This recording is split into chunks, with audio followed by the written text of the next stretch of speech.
Good evening, ladies and gentlemen. Thanks for waiting. Welcome to Real Talk. Myself and my co-host Bathtime are going to be discussing Raid Redemption, which I'm very much looking forward to. Have you been, Bathtime? Been good? Yeah, I've had a terrible day because obviously the reason why we're not on time for anyone watching is that we got a bit distracted by talking about Manchester United, who sat their manager today, and it's also the first big Monday back at work, and I've been run off my feet all day. And about 11 o'clock, my phone nearly exploded from people like yourself, family members, Dora, Yeah. everyone like wanting to talk about this, and I had like 5 hours of meetings to go through, and it's been a long day.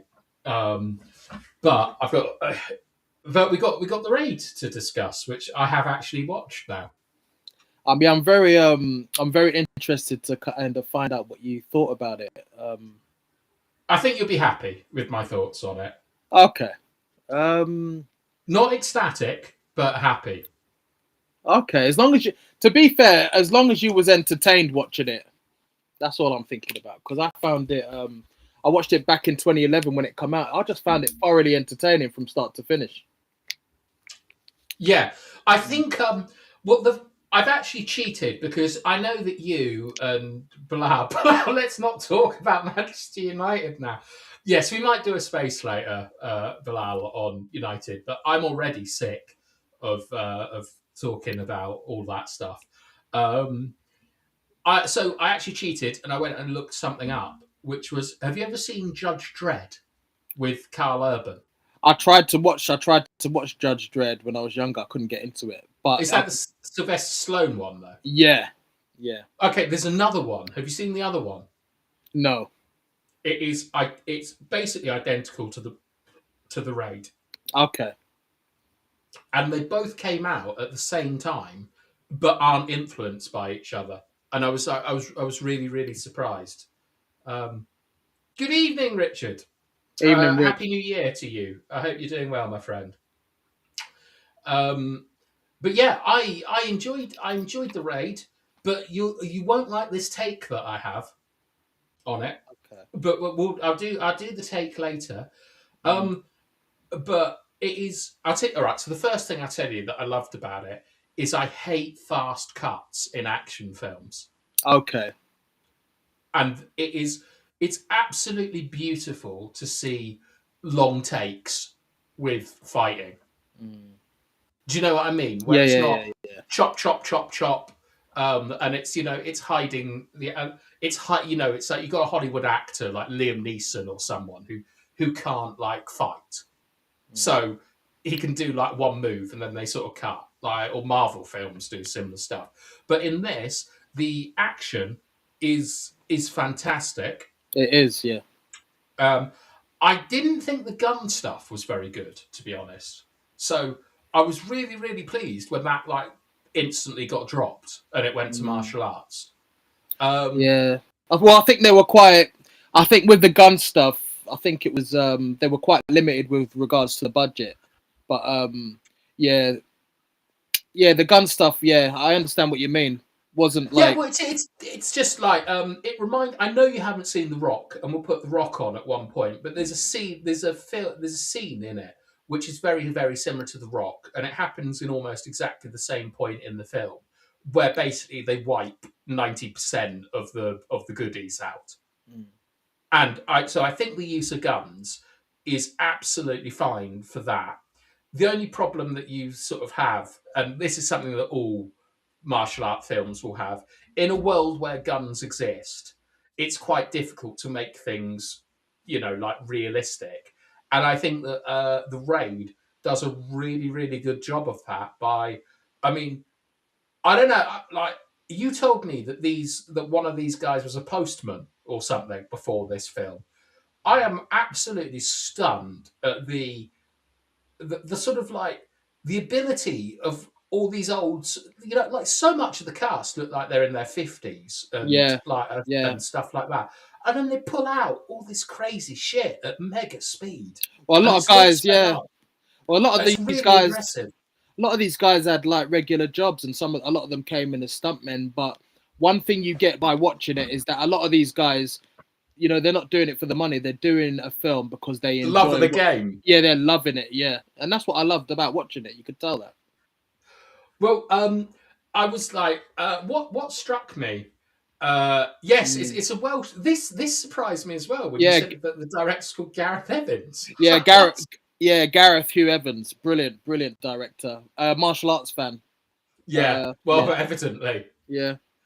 But what there's just a lot of stuff that I really liked about this film, and I when I did my cheating to look up about the cast, I was very surprised. The main guy, John Reid. I thought, I'll be honest, I thought he was far too handsome Rama. not to have been whatever. Yeah, I've got my own names, Bilal. I've got my own names for them. You should one of them's called Jeffrey Epstein. Believe it or not. Do you know what I'm talking about? Yeah, I know exactly who you're talking about. Yeah. Yeah. I watched it and I was like, what's Jeffrey doing here? Yeah, I know who you're talking about. But yeah, I thought that, like, what's he called? Rama. I thought that Rama was, he looks like like a sort of Asian film star. But I thought he was a postman. He was a great choice, I thought, for the film. Yes. Well, yeah. I mean, look, some of them aren't great actors, which I don't have an issue with, because this is the acting in this film is about fighting, and there's nothing wrong with that. It's like saying an opera singer isn't a good actor, so it brings down a musical or something. It's like, it's a very, very simple story. Yeah. And it's like, I get the impression, right? There's a quote from Steven Spielberg about Jurassic Park 2, The Lost World. Yeah. And it was, he told a nephew or a young child that he was going to make a sequel to it. And the young kid said to him, "Oh, brilliant, but can we please not have an hour of people going, oh, look, it's a dinosaur, aren't they beautiful? Can we just get straight to it?" Yeah. And when I watched the film, and the opening scene is that he's a Muslim with a pregnant wife, and and he's got a dad. I thought, they're not ever going to show us these people again. I like that scene though. I did like that scene, the beginning scene.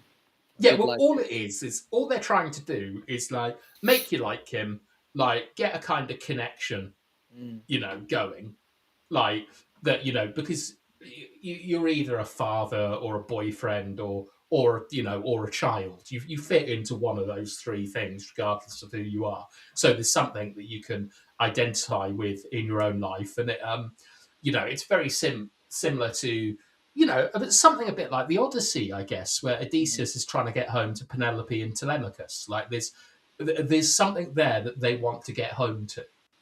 Well, I did like it because I thought, he's woke up. His wife, when she wakes up, she says, "You should have woke me so I could make you breakfast." And he's like, "Nah, you make sure you rest up." So you get that kind of sense that he's a caring man, very disciplined, because he starts to train in the morning, keep himself fit. And it shows. I think that's the dominant faith in Indonesia, Islam. So it shows you. It is, yes. Yeah, so. It's actually like Indonesia is one of the only democracies in the world which bases part of its sort of like constitution on the fact that you have to believe in God. Yeah. Like, and there's not actually, and Allah in this case. And there's not actually there is a tiny bit of social commentary in this film, which I was actually quite surprised with. I thought, oh God, they're going to be a bit heavy-handed with this, but there's just a couple of little things here and there, nothing too preachy. I enjoy the trappings of capitalism, and I'm a capitalist, so I always get annoyed when Hollywood tells me capitalism is bad. They can do one. They're one of the biggest beneficiaries of it. So I found it quite funny that there was a little bit of sass about social housing in this. But yeah, I was pleased that there wasn't too much in it, but you got a flavour of it. And I also have to say, Indonesian is a very interesting language. Mm. Like I don't. Oh God, I'm probably going to get in trouble with something like this, but it does sound quite alien to me because I'm only familiar really with like Romance languages, like like East Asian stuff. I haven't really, I don't really watch Japanese things. It reminded me of Thai because I've been to Thailand. So yeah, exactly. This is your part of the world, isn't it? Yeah. So I actually found I actually really enjoyed listening to Indonesian, and there was one actor in particular who delivered he delivered the line home, and I think it's Bokum or something in Indonesian. But the way he said it, I could tell that it was really good. That like the delivery and stuff like that. But yeah, I think that the cast, apart from Jeffrey Epstein, were all really good. But Jeffrey Epstein, didn't like him. I didn't like him. You're not meant to like him, but he just stands out. Like there's all these like Indonesians running about, and then there's like Jeffrey Epstein there with his white hair, and you're like, what is this? Like it just he seems so out of place. Yeah. So should we go through it then, or do you want to stick more general still? Well, yeah, we already spoke about the opening, didn't we? So we it obviously starts with him praying. He's with his wife. She says, "Why didn't you wake me?" He's basically saying, "Look, it's time for you to rest up. I've got to go to work." Then he says to his father, "I'm going to bring him back." And like Bilal mentioned earlier on, he's talking about his brother. So yeah. Cheers, Bilal. Thank you for pointing that out to us. God, thank God you're here. Yes, what I liked about that is that it's obviously talking about his brother, but you don't know it at the time. No, you don't know. It's the first mystery. Like there's two main mysteries in the film, isn't there? It's what his dad was on about and what Jeffrey Epstein is up to. Like those are the things that you're going to get to find out earlier. But I think that in terms of like sort of economical storytelling, they've got about 15 minutes of normal filmmaking straight out of the way with that scene. Yeah. Like, you've got as much characterization as you're going to get. Mm-hmm. You've got goals and aims, and you've got a mystery. And that's exactly what they're going for, so I cannot fault it at all. And then we kind of come to the scene, basically Rama's with the, as you said, John Raid, he's with all his colleagues, and they're in the van. And Jaka, shout out to Joseph, I can't remember his name, my bad. But is Jaka John Beard, who is like the sort of he's like you think he's going to be an antagonist. Yeah, I think his name's Joe Taslim. I think he's been in Mortal Kombat. He's a very good martial arts practitioner. But yeah, I mean, all of them are. Yeah, they all are. Let's be honest, they're all fucking amazing. Yeah. Remind me not to get in a fight with any Indonesians. Yeah, but I like how it kind of speeds up into it though, and then you kind of get them going to the big building, the tall building that they've got to enter. But there's an interesting shot that comes after where you see the main antagonist lining up all these enemies. Yes, get shot. That shot was unbelievable. Well, I was disappointed by that in the end. What? Really? Why? I'll tell you why. Because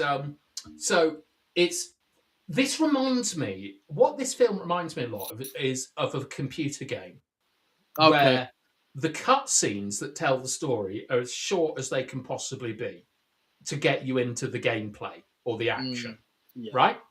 And so the introduction of Mad Dog. Who was Joe Ronaldinho to me. Mad Dog's brilliant. He's the best thing in the whole film. He's my favourite character by a country mile. Yeah, he's just brilliant. In it for the love of the game. He's so good. I love it. He's incredible. And then you've got like Joe Brother there, and you've got the big boss. I like the way that they're all standing and things like that. And then you get the pretty standard, the bad guy is a bad guy scene where he shoots them all. Mm. But when he goes to reload his gun, he opens the drawer up, and there's a hammer in there and 6 bullets. This made me laugh because who has a drawer with a hammer and 6 bullets in it? But anyway, well, he's clearly crazy. He's obviously crazy guy. Yeah, I know. But do you know what I mean? It's just I saw it and it just made me laugh. Like, it doesn't do the film down. It's just very ridiculous to me. Yeah. Like, if I open my drawer up now, it's got like batteries, crayons, crayons. Yeah. Colouring book. Hungry or bored, yeah. But when he opened that drawer and the bullets rolled out and stuff, I thought, right, that's how he's going to get ended. I thought that they put so much emphasis on that it's. Are you familiar with the concept of Chekhov's gun? Yeah. Oh, what, when they're playing Russian roulette with it? No. So Chekhov's gun is like if you show something in a film or a book or whatever, if you show something, it has to have a use later. Oh, there's no point showing it. So I thought that was a Chekhov's gun. And it might be one of these horrible subverting your expectation things. You know, like the director might have done that. But I thought, okay, that's going to come into place later.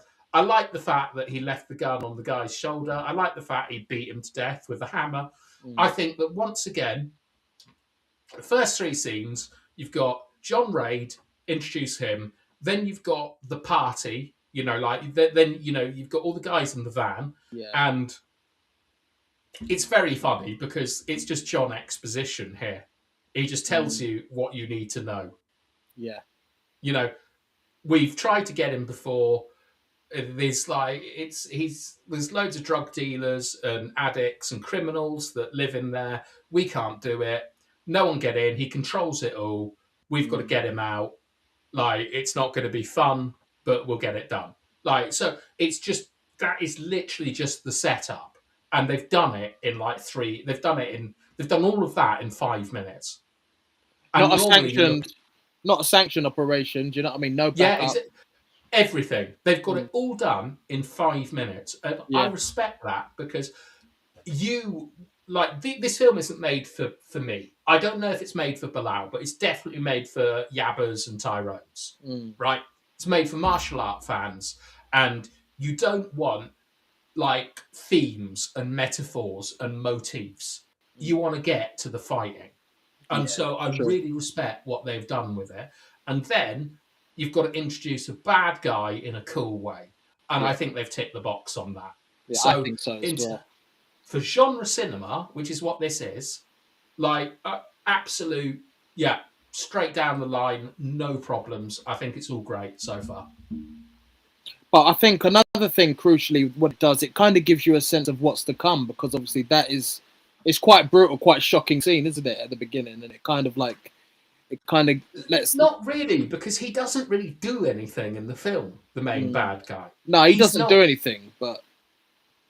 You don't see him do anything like that again. All it is that they're introducing a sociopath who's got two bodyguards, essentially, and you're going to have to go through the bodyguards to get to them.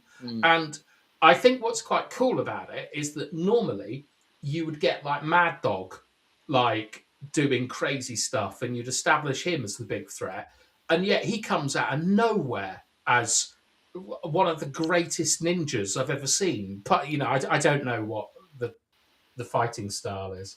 It's an Indonesian martial art called Sep, and it's a martial art I didn't know until I watched this film. So now you know it. Yeah, nice. Bilal, I assume that you enjoyed this, but this is quite good if we've got Bilal to enjoy 2 films in a row. Yeah, that's got to be a real success. But yeah, I mean that. It's interesting you mentioned Jackie Chan, Bilal, because I still prefer Jackie Chan to these sort of films. Just on this basis, it's just a personal thing. Jackie Chan is basically a clown. Yeah. Right? So it's like it's not fighting; it's more clowning. Is what I mean by that. And when he fights people, there's there's a style of fight that I like where he's basically trying to save a Ming vase from breaking, and because we know he's going to win the fight, right? And so it adds an extra bit of tension to the fight. Someone told me, yeah. Someone told me, I like about it.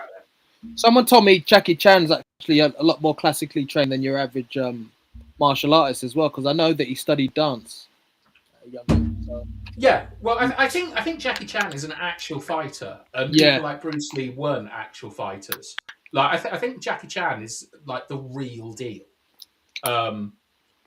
Like I'm not saying Bruce Lee isn't, but from my understanding, which yours will be far greater, is that Bruce Lee wouldn't say that he could beat anyone because he wasn't a fighter. You know, whereas Jackie Chan, I think, was in fighting competitions and stuff. I don't know. All I know is Bruce Lee came up against bona fide black belt martial artists who would go toe to toe with him, and they all said they couldn't get near him. So I'm just going by what. Yeah, but black belt is like, you know, it's a semi-pro footballer probably is a black belt in football. Ronaldinho is a bit higher than a black belt. You know, like yes, like Bruce Lee would beat the shit out of pretty much any martial arts club that he went to, of course. But I'm talking about, you know, the top level. I don't know. I think he's. I'm not going to say the best of all time because I've watched the UFC and I've seen people who fight in competitions. But for me, could he take Usyk? I'm not sure many people could take. Actually, that's boxing, isn't it? Like, so he can just kick him and run away, I guess. But anyway, I don't want to talk about who Bruce Lee can beat up. But what I mean is that the action in this film is very. It takes itself very seriously, and there's nothing wrong with that at all. And it also takes it like as a spectacle and ballet and things like that. But you are essentially watching it to watch something and to watch a move you haven't seen before. Whereas with Jackie Chan, there's like this more sort of jokey element where it feels more improvised, the fighting, and for that reason it resonates better with me than. But I'm not, as I say, these aren't, you know, these aren't films for me. These are films for you. That's just my take on it. Does that make sense?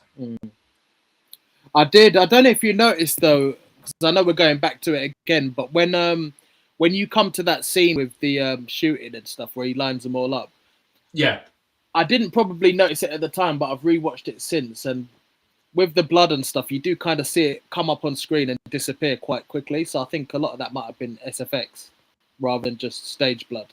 But who cares? Yeah, no, it's not a criticism. I'm just saying it's interesting what you kind of notice once you're kind of wanting to talk about stuff, if that makes sense. Are you saying you're noticing details you normally wouldn't because of the podcast? Yeah, because I'm kind, you know, when you're kind of yeah, I am. Ooh, that's good to hear. Yeah. Shout out to my guy Carl. Happy New Year, Carl. Happy New Year, Carl. You'll never guess. I'm not going to dox him, but I found out that Carl grew up about 4 miles from where I grew up. Isn't that mental? Small world. Small world. But yeah, what was I going to say? I think, right, when I talked about the guns earlier, I wasn't actually referring to the scene where he just shoots everyone in standard bad guy introduction scene. Okay. I was talking about when the raid starts and Jeffrey Epstein is running around murdering children. It's the fact that I thought that this is going to be a bit of a gunny film. Okay. And then very quickly we get 90% of the raid wiped out. And then it becomes martial arts after quite a fun thing with a fridge. Yeah. Interesting. What was interesting? I found it kind of interesting how they kind of like set it up so that they all go in there, you know, like with their guns and stuff, but then very quickly most of them get wiped out. but it was how they executed it, because it was almost like a setup. So they're going in there, and I don't know if you remember, there's one guy who's basically tied to the chair as if he's about to surrender, and then he finds some way to kind of get out of it. I thought that was executed really well, and then they're basically walking into a trap, basically, and not realizing. Well, I think that it establishes two things. One is that they're quite good at their jobs, because on the first floor, as I say, this reminds me of a computer game where, like, you know, as you go up each floor, it gets a bit harder. It's like a new level with new enemies. But they go in and they sort all the low-level people out. And there is, like, I understand it's crucial for the story, and I understand it's very screenwritery, but it is a bit out of place to have a good doctor living in that flat. So they meet the doctor, and he goes, 819 is the room. My wife's going to die if I don't give the medicine. And then, like, John Beard is like, oh, you can't do that and stuff. And John Reid is like, I'll do it, don't worry. And it's a way of showing that he's a good guy, you know, and you should like him more. And it leads us into some great scenes later. But it was a bit weird that in this kind of, like, you know, this lawless drug den full of, like, drug users and criminals and dealers and stuff, like a sort of a crack house, basically. It is weird to find a doctor there. I found it quite interesting, and to be honest with you, I think the reason I found it quite entertaining is because you've got one of the guys who's with John Reid, who's being very vulgar, he's very rude to this doctor. And is that not John Beard from the start? Not Jaka. That guy survives, doesn't he? The guy who's rude to him. The guy is rude to him. No, John Beard is the guy who's telling them he's Jaka. He's the one who gets. He's the guy who fights Mad Dog. Oh, right. Okay, hang on. So there's John Reid, the main guy. Yeah. There's John Wounded, and there's John Sargent. It's John Wounded who has a go at the doctor. Yeah, exactly. That I really liked, because those are basically the two only survivors of the raid, aren't they? Yeah. From the police. Yeah. And they're presented as, like, mirror images of each other in some ways. One's like, nasty and one's version, good. This is the bad version. Yeah. So I did really, really like that. But when, like, John Beard is sort of introduced and set up, you think he's probably the betrayer. Yeah. Or I did. Like, did you think that? At the beginning, when I first watched it, I thought he could be a snake. I did.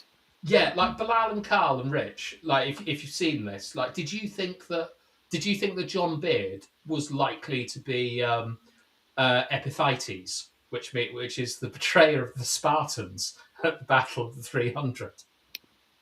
It is. It's been. It kind of reminded me of times when I've been younger or encountered, like, bad police, and there's always a decent one who treats you like a human being, and there's always basically a CUNT.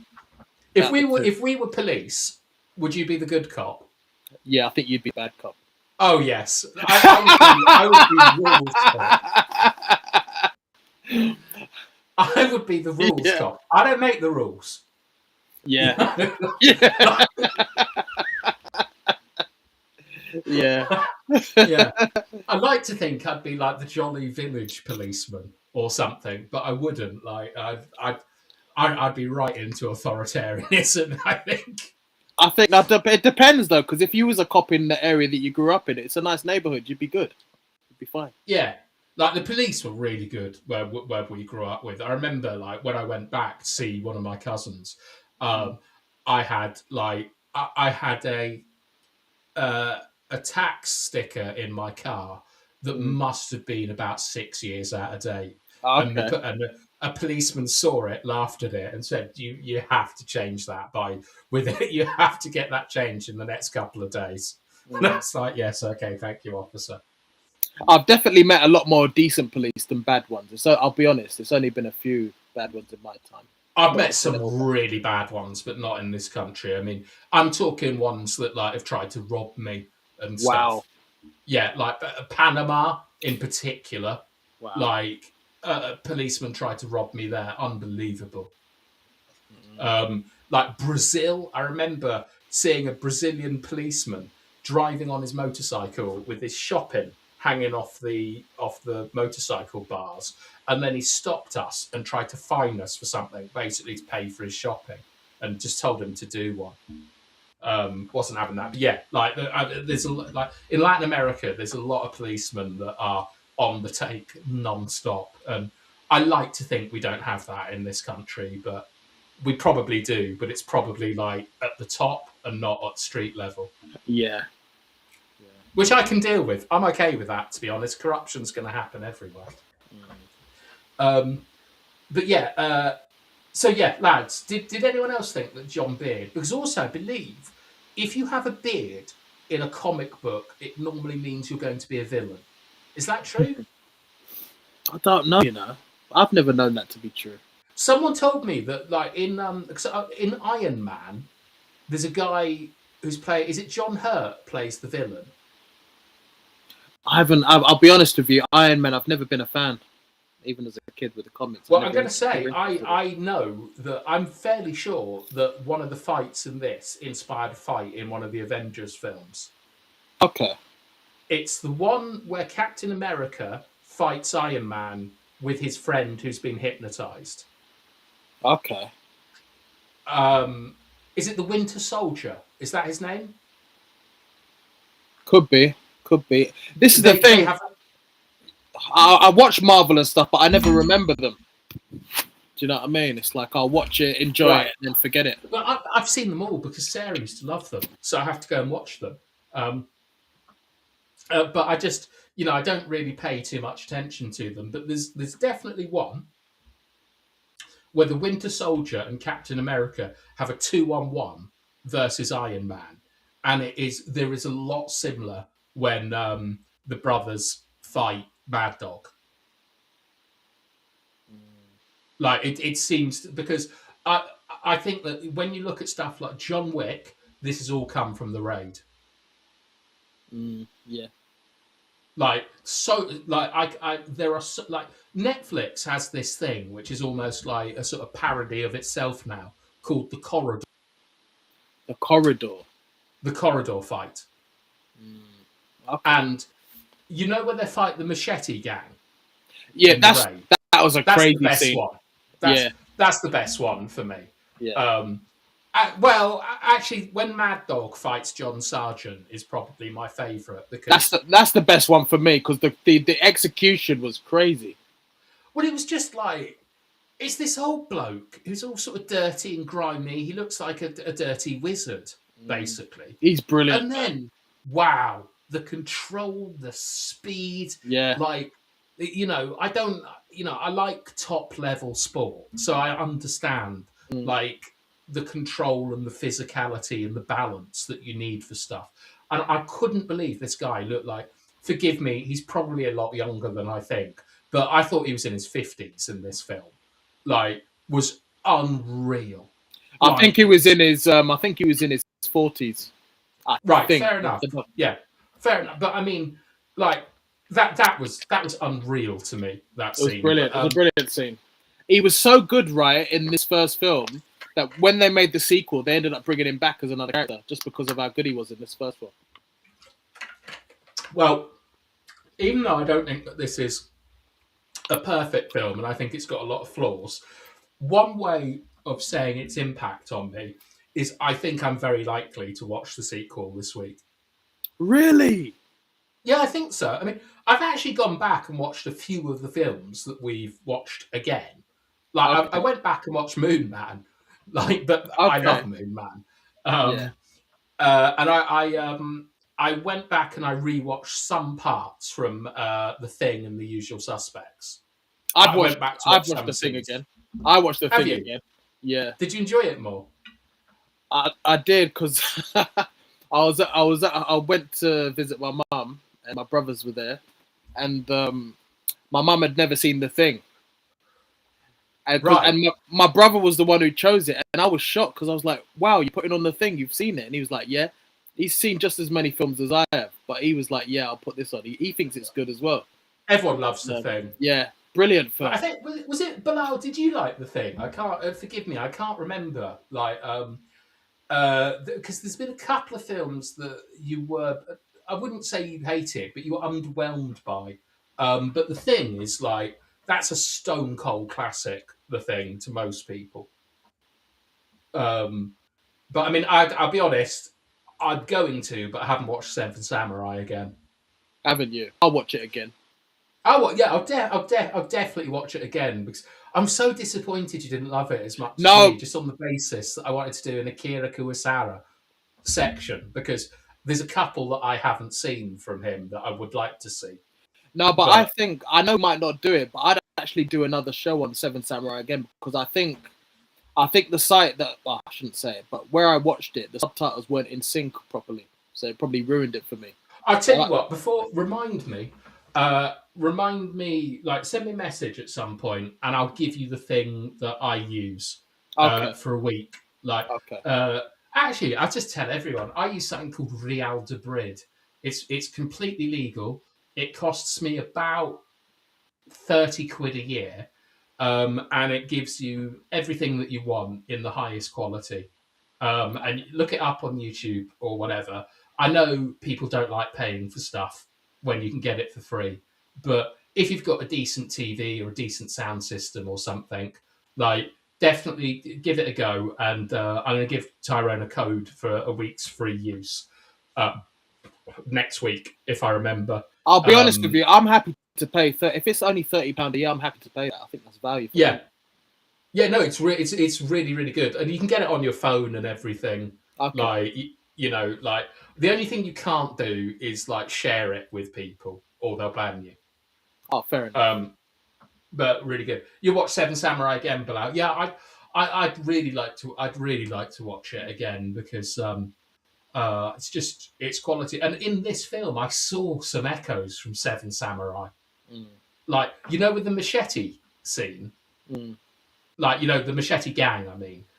That is a Mexican standoff that they have. Yeah, at the beginning, because they're obviously basically standing side by side to him. Imagine he's got no weapons, and you're thinking, how are you going to get out of this one?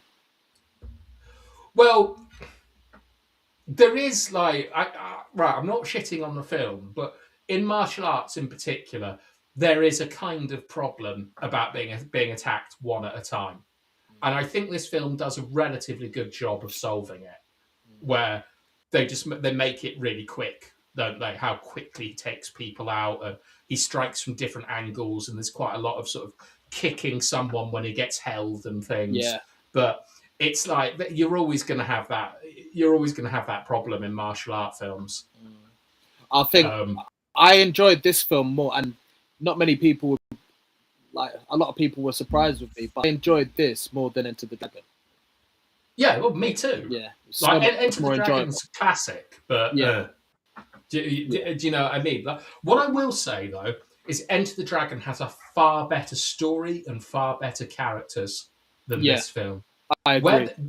Where this film fails for me, and I know everyone will hate me, but I think things like Taken are better films than this. Because the stakes, the motivations, the story is much better crafted. Do you know what I mean? However, this is just a very, very simple story. It's almost like a sort of Homeric poem in the way it works, where it's not really about it's not about him getting back to his wife. If this was when they do the Hollywood remake, they'll have like these pauses in the film. Like, I mean, they kind of do it where he talks to his brother about how he's pregnant or whatever, but it just takes like 2 minutes, doesn't it? In traditional storytelling, there would be flashbacks to a day at the beach or something, and you find the inner strength to get up and punch Mad Dog because he wants to see his baby. And in this, all that is stripped away because all they want to do is do a fighting film. And so I've got no problems with it. It's just that there's a little bit of, I wouldn't say boredom, but I don't think that there's enough variation for me so that the latter fights have the same impact as the early fights. Shall I tell you what I was disappointed with? Okay. I didn't like the fact that Mad Dog ended up dying at the end 2v1. I didn't like that at all. I know what they were trying to do, but I didn't like it. And John Raid's brother as well. One, he wasn't very interesting Sequel to bait. me. No, but He's he just sequel wasn't. bait. He wasn't interesting, and his fight style as well. He wasn't a very good fighter compared to the other people in the film. So, No, he wasn't. He was also very handsome, which is why I was so taken with John Raid, because he's clearly a ninja. You know, like this isn't something he's learned in 6 months. Yeah. You know, it's not like an Avenger who's just been on the juice, like to look like a fighter. He's clearly a fighter. But like John Brother was, I really liked it where he killed the people in the lift, because you're like, oh, hang on. And at this point, I'd kind of forgotten that John Raid had been sent in to find someone. So I was like, oh, okay, is that who they're after, or something like that? But I really liked it where the guy went, why, before he died. Yeah. Like, I thought that was cool. All right, Bilal, are you secretly trying to ask us what next week's film is? Because I have just decided now what it is. Yes, I've decided what it is now. Let me know if you want me to tell you now, or if you're going to come back and watch this later. Because I will do a big explanation about why it's next week's film. You can mention it now if you want. I don't mind. It's all good. Yes, it's. Should I just do it now? Yeah. All right. Next week's film, as part of Feel Good January, is a film about a concentration camp. And it is, I promise you, one of the most uplifting films you'll ever see. It's not it is a bit depressing, but it is fun. It's called La Vida è Bella, or Life is Beautiful. Okay. It won a Best Oscar in like 1994. It's essentially a sort of French farce. It is, you'll love it, right? You'll really, really, really like it. Like, you might find it a bit saccharine, and a bit too sweet and stuff like that. But it's cold, it's rubbish at the moment. Like, Christmas is over. Manchester United are really, really bad. Like, Life is Beautiful is a great film to watch for January. Okay, I'm looking forward to that one. Yeah, I think you'll really like it. I'll if you just give me a second, I'll write it in chat. I'll send you the trailer as well. So you tell me about the next bit that you want to talk about whilst I'm doing that. So yeah, like, I'm trying to. So obviously, as they're going into the building, we have like that shot of that young kid who basically runs away from them to kind of the main man on the intercom. I thought that was a good scene. Really kind of like raises the stakes, and it kind of gives you a sense of like, how it tells you, it's kind of telling us how dark Jeffrey is as well, that he's willing to shoot a young kid. Really dark scene. Get to hate him quite early on. Well, it's like, because they're obviously like lookouts, aren't they? And there's quite a cool there's quite a cool one of the only sort of CGI bits in the film is that you get this good bit where Jeffrey Epstein shoots the kid through the wall. But the kid also activates the intercom system and is shouting "Policia," or whatever it is. So you know that they've been rumbled. But it once again shows you that you're not meant to like Jeffrey Epstein. We're not going to get in trouble on YouTube, are we, for me calling this guy Jeffrey Epstein? Nah. Okay. All right. But, like, you agree with me? He is Jeffrey Epstein, isn't it? Yeah.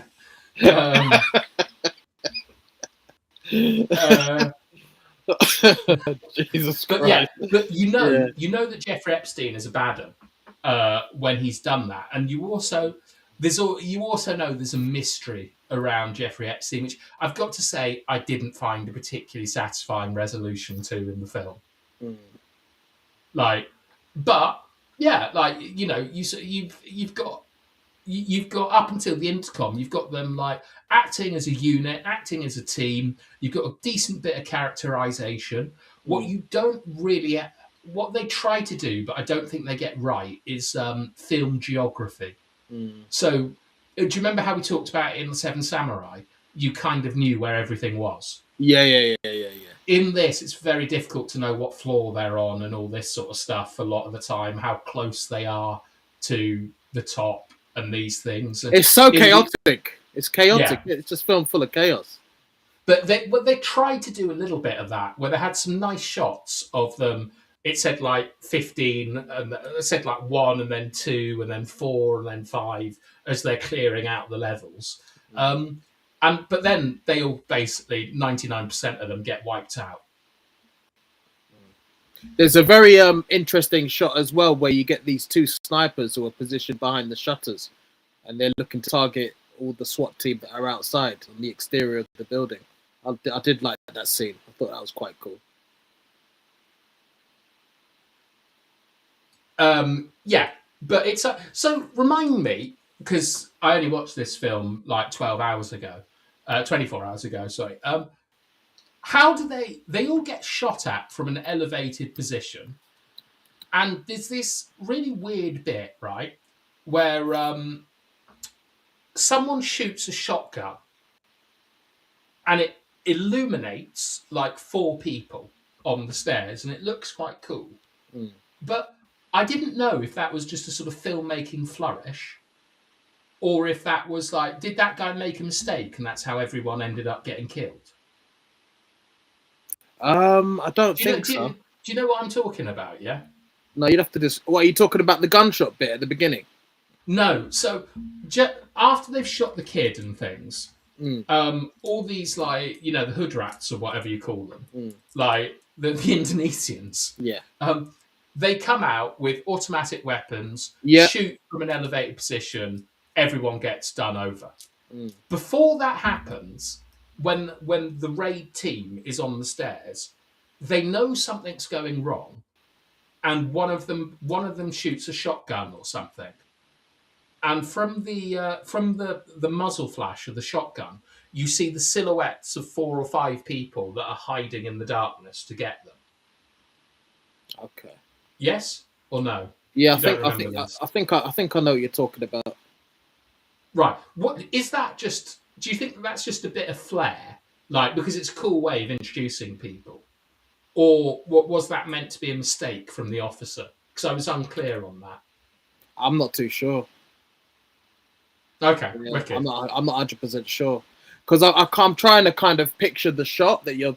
The only thing I kind of remember after the obviously the kid getting shot and then coming up out of atomic weapons is the atomic weapons. The only thing I'm thinking about is when you've got the 2 snipers and they take out one of the SWAT team. Oh, I forgot about them. They're so cool, aren't they? Yeah, and he shoots him while he's got his mask on and his helmet on. It's a great shot. But you can leave your film suggestions in. To be honest, it would be most helpful if you left them after the show in the comments section, so I don't have to trawl through the show looking for them. But there's nothing stopping you putting your film suggestions down. But we've got a lot of films to get through, and we pick them for specific reasons. So if one of them is on our list, we'll almost instantly bump it to the front. So don't worry about that. But yes, I really liked the snipers, and I really liked the kind of like just the way everyone got butchered so quickly. And you've got that kind of shot of them, kind of one of the officers like he's trying to wake his friend up after getting shot, and then we go back to that shot of the guy who's got the knife under the chair and he's tied up and he gets out of it. Yeah. And I also do like it when they throw people out of windows. I enjoyed that a lot in this film. But yeah, so basically that is actually the entry into Act 2, really, isn't it? Everyone getting killed. Crazy. It's so quick. Yeah, it's really. I tell you, it's so nice to see a film that like respects your time. Yeah. Do you know what I mean? It's I've come to see an action film. I don't care about if someone's got a bad relationship with their dad. I want to see John Raid fighting Mad Dog. They make a bit I'd of a say- mistake as well. Did you notice the mistake? No. What was the mistake? So there's a shot, an exterior shot with the van getting shot up, and you've got all the traffic of Jakarta going off in the background. But I don't mind stuff like that. But you can see all the traffic. No, I don't care about any of those sort of things. Like, you know, like it's, you know, I suppose if you're watching Braveheart and a Boeing 747 is in the background or something, that's slightly different.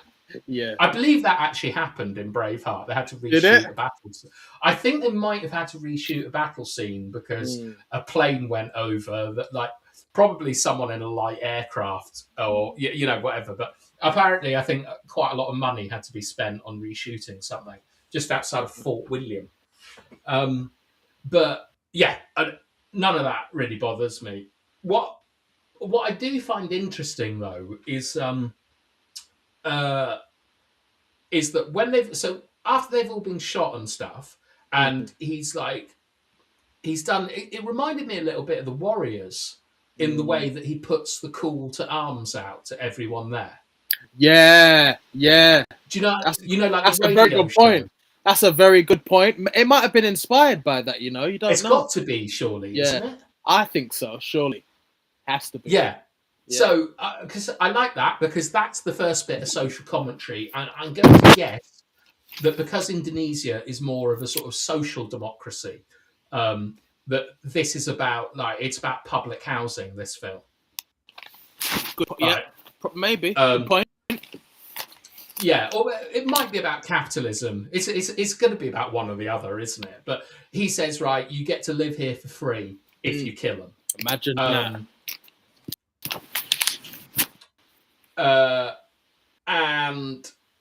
And so then he's basically turned everyone against them, and it's like now what you kind of get, I suppose. You can disagree with me on this, but it turns from an action film into more a kind of survival horror. I was thinking Apocalypto and Warriors were the two things that I was thinking a lot of in this film.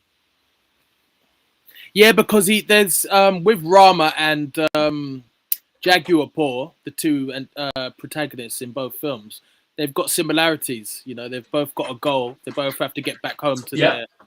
They both have to get home to their wife and kids. So yeah, there's definitely parallels between both films. And and it's like it is a bit of a chase sequence. Yeah. I mean, to be honest, I also think that Apocalypto is quite inspired by Crocodile Dundee too, believe it or not. Because it's more kind of hit and run using nature and stuff like that. I don't know how familiar you are with Crocodile Dundee 2. I haven't seen it. It's pretty shit, but the last 30 minutes are very enjoyable. But yeah, so there is kind of tonal change where then the use of guns kind of goes out the window from here. Like there's a good bit where going near windows is dangerous because of the snipers. So you kind of established a bit of fighting geography in the film, but they don't really do anything with it. I remember thinking in the Mad Dog fight, the 2-on-1, what they could have done to make it a little bit... Goodbye, Bilal. Enjoy your evening. Take care, Bilal. What they could have done to make it a bit more fun is if the snipers had an angle through a window. So, it evens it up a little bit. Do you know, you can't go in that zone. Mad Dog's trying to get them in that zone and things. But then I realised that goes against his character because he's about the love of the game. But I thought that was something I made a mental note of, that might be interesting for other action films to do. But yeah, so the tone changes, and then you get this it's sort of it's quite interesting because you would think because they're going up, the idea is that they're going up to the top of the building. But what they do is they actually sort of almost descend into hell, where they they cut a hole in the floor like a little portal in Stranger Things, and go down, and they're going into the belly of the beast. Yeah, and I thought that was really interesting because intentional. Definitely intentional. Because when I watched it, I thought it's like, yeah, I was watching it, I was thinking, right, I don't know about what goes on in Indonesia, but are we going to have like a kind of Tower of Babylon, Sodom and Gomorrah thing where it gets more progressively evil the higher you go up? Because that would be, that's a traditional kind of capitalist thing. Like if you think of things like Elysium, Yeah. or have you seen one of the Dead films, like Dawn of the Dead or something? They all live in a tower block. I think I've seen Shaun of the Dead. Okay. But what I mean Oh is gosh. I was quite interested what they were going to do, like about going up and going down. And what they end up doing is, have you ever seen the Poseidon Adventure? No, Poseidon. No. Yes, it's a bit like Titanic.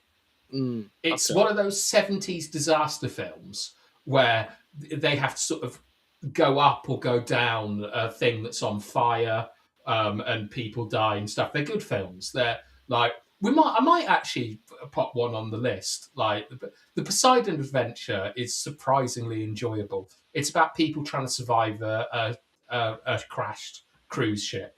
Like, you'll enjoy it. It's very stupid.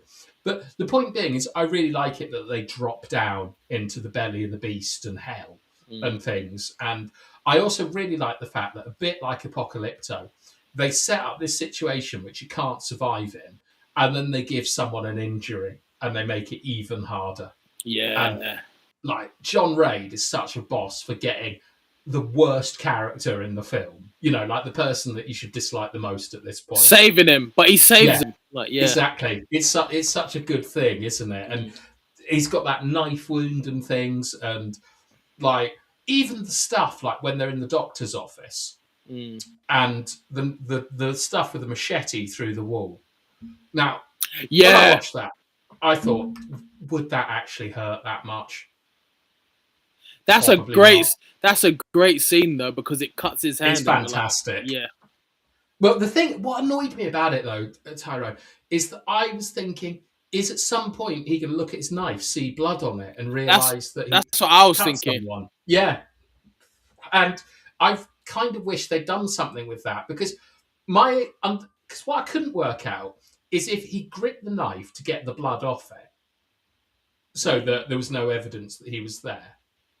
I think that's what he did. Yeah, I think he gripped it to get the blood off of it, because otherwise they would have known. Yeah, but wouldn't that have cut him? Therefore, adding more blood. That was just a little bit confused about that when I watched it. But yeah, I think that was cool. Shout out to the Doctor for not dobbing them in.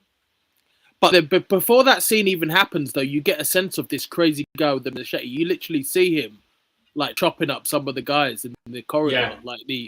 This is so brutal, man. But I thought how they show the injured guy, so that obviously the bad character, his prat of a friend, they show his injury in a realistic way. They show someone with a burned face, and I thought, the SFX were quite convincing for a lot of the film. Oh, very. Yeah. Yeah, very. I mean, there's not a lot of money spent on this film, because there doesn't have to be. Well, Bilal said it cost about $1 million. Yeah, but it isn't a lot. You've also got to remember that that's in Indonesia, so that's probably like 5 million in the UK or in like America, because it's relative buying power. How much they pay the gaffer, how much are they paying like the actors? Don't worry too much about budgets, because it can mean all sorts of different things. But what the thing is, they don't have a huge amount of money to throw about, and they don't need to in this film, because it's mainly it's the storytelling is mainly through what they can do physically. Yeah, and that's what's so cool about it, because the first there are a couple of like fights and explosiony bits, like obviously the stuff with the fridge. It's okay. I didn't love it, I've got to be honest. The bit where he has to stick the thing, he has to stick I don't know what it is exactly. It's a bit of wood. He has to stick it in his friend's wound, and he screams. That bit was nasty to watch. Yeah, but I've seen that all before. You can go to things like A Quiet Place, where if you make a noise, it gets you. You can go to like Jurassic Park, where if you move, the dinosaur gets you. We've seen this loads of times, and obviously it's more visceral because it's such a horrible injury. But for me, it's the fight, it's the machete fight, the machete knife gang fight, where this film becomes something else. Up until then, I was thinking this is probably just this is just a decent action romp, to be honest. Like, you know, if I was 12, I would be loving this right now. Yeah. But when he fights, and it's stuff like there's some camera tricks in this I want to ask you about. The first one is there's this really weird effect that they do, and I think it's meant to imitate a heart beating. Do you know what I'm talking about? Yeah, so it's not like sound, is it? It's just the camera. It's the camera. It's sort of like going in and out, like a quick heartbeat. Like pulsating. Yes. Yeah. I noticed that when I was watching it. Yeah, did you think that was meant to be like your heart beating fast and things? I did, but I also thought it was kind of showing like John Reid, like showing him it from his point of view, and exactly. like the adrenaline pumping through his body. Yeah, it was really good, man. Yeah, so I enjoyed that. I enjoyed that flourish, but the way that in that knife fight, the way the camera moves, like, so it's, first of all, you get it set up like a standoff, as we said, which now you should know comes from the Seven Samurai, right? That's right. Yeah, but can I just mention another scene that kind of made me laugh when it probably shouldn't have. Okay. It's a bit where his injured friend is crawling away, and like you've got this guy who basically grabs him, and he literally turns to him. I think he probably stabs him in the stomach like 10, 15 times, and he screams in his face, and I'm like, you're a psycho, mate. The expressions are so good in this film. Like, you know, we're not saying they're Oscar-winning actors, are we? We're not saying none of that. But like certain expressions were so spot on. No, they do. They do their parts excellent. Yeah. They do it all excellently. Like, well, they're not amazing actors, but they're not like bad. You know what I mean? Like John Reid isn't an amazing actor, but neither is Tom Cruise, to be honest. You know what I mean? Like they're not. You know, it's not Laurence Olivier. Or you know, Daniel Day-Lewis, like, but because they just don't need to be. But what I loved about that knife fight, Tyrone, is first of all you have the setup of the Mexican standoff from both their angles, so you get a sense of the distance and the closeness, but also it's the way that he takes a machete off someone. And then he slides it away from them. Yeah. And the camera follows the machete. And it's one of the rare times that you actually feel that you're in something interactive. Yeah. Like, it feels like you're like my head kind of turned a little bit when it was happening. That's how kind of in it I was. And then, like, you can talk me through the fighting special moves. What I can say is it was fluid and there weren't a lot of cuts, and I really, really liked that. It was just one good thing about this film, the continuity all the way through. Very continuous action. Even little stuff like where they're fighting him and then one guy says, grab the leg, and you see them try and take the leg off and he moves just at the right moment. It was just fantastic. There was even a bit before the machete fight where he's fighting someone and there's basically tiles on the wall, and he smacks the guy's head 4 or 5 times off the tiles, and you see each tile. Oh, yeah. Yeah. That attention to detail is just that. I love that stuff. So good. Yeah, it's so real, isn't it? Yeah. Like the film. That's what I liked about it, is because we watch so much CGI, like cum shots on, you know, just like 2 toys fighting each other, basically. Yeah. And it's just completely divorced from reality. I mean, with like special effects now, you can have a Tyrannosaurus flying a helicopter and things, and it looks real, but there's never any weight to it and stuff. So when you see like dust coming off someone, or you know, you see real sweat and things, and like one thing that we don't really talk a lot about is like music and sound design and stuff. But in this, like, it really thuds when you get hit and so on. And obviously, it is. They are a bit supernatural with their endurance and ability to take beatings and stuff.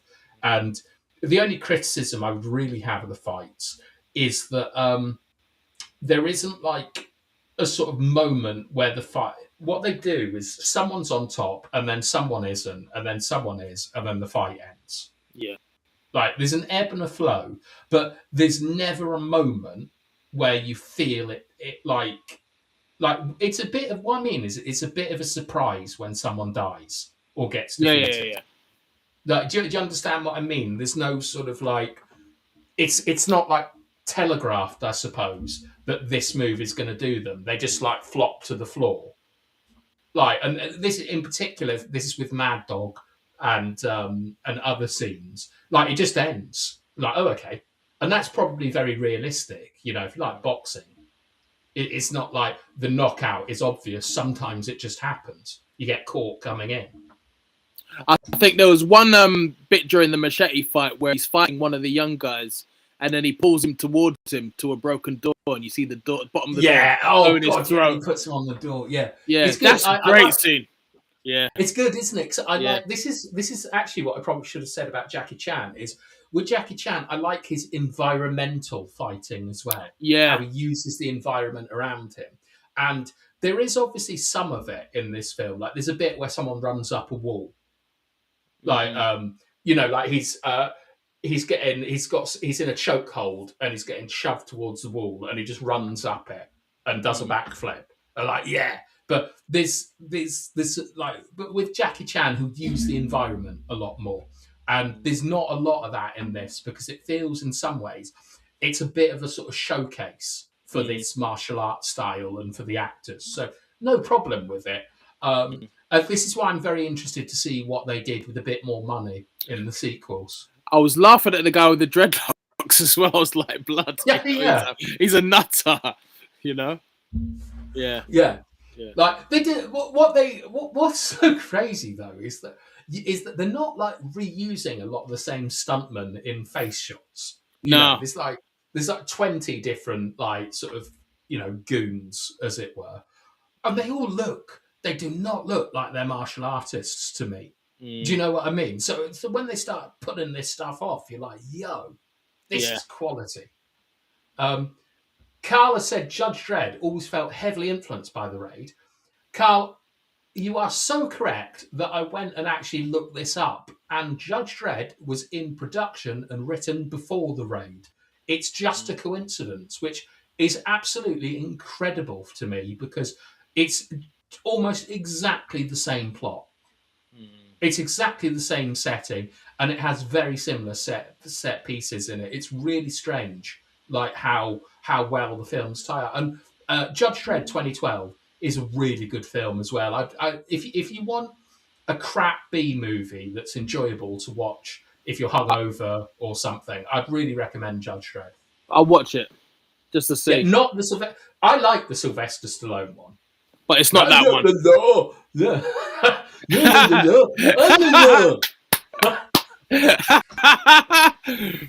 You tried to copy my movie. It's not as good as my one. No.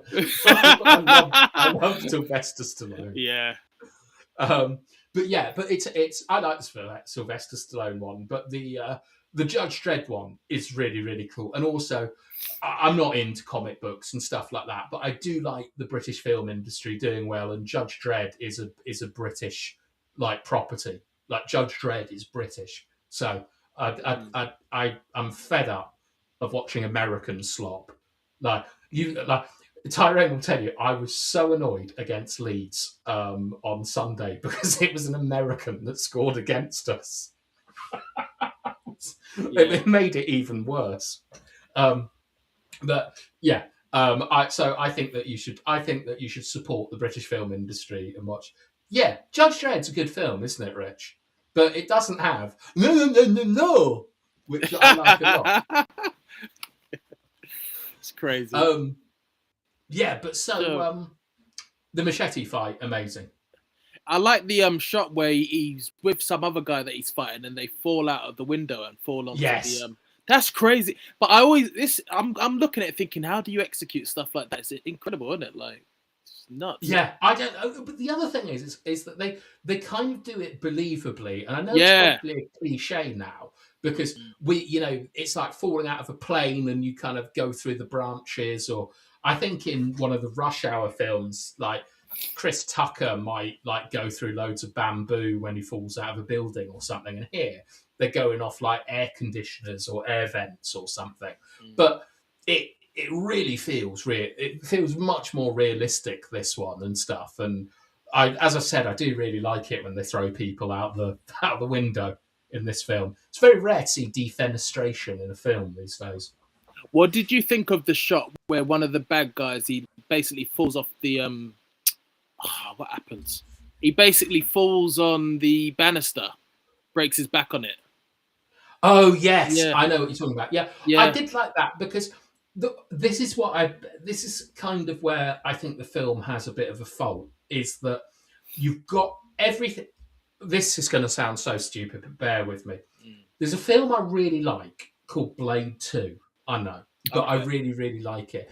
And I watched the making of documentary of Blade 2. Okay. And one of the things they said is that for every Wesley Snyder fight, they used a different fighting style because they didn't want like the fights for you to not get bored by them, but acclimatise to them. Makes sense. Right? And so in this, I think that because it's done realistically, and like if you remember some of my criticisms from Enter the Dragon, where it was one punch, Jackie Chan screaming, and then a zoom into his face. And it just that doesn't do anything for me. Yeah. In this, it's very, as you say, it's very sort of continuous. It's very fluid, and you don't get time to register a lot of what they're doing. Or I don't, because I'm not a fighter. I'm not like, I don't know my kung fu from my taekwondo, as it were. Shall I tell you what the Bruce Lee films are kind of let down by? Because obviously nowadays, filmmakers have gotten better. They've got more innovative techniques, storytelling. Mm-hmm. So obviously he's not the man behind the camera. So maybe sometimes we judge him unfairly, because imagine someone like Bruce Lee in a film like this. He'd be even better, I reckon.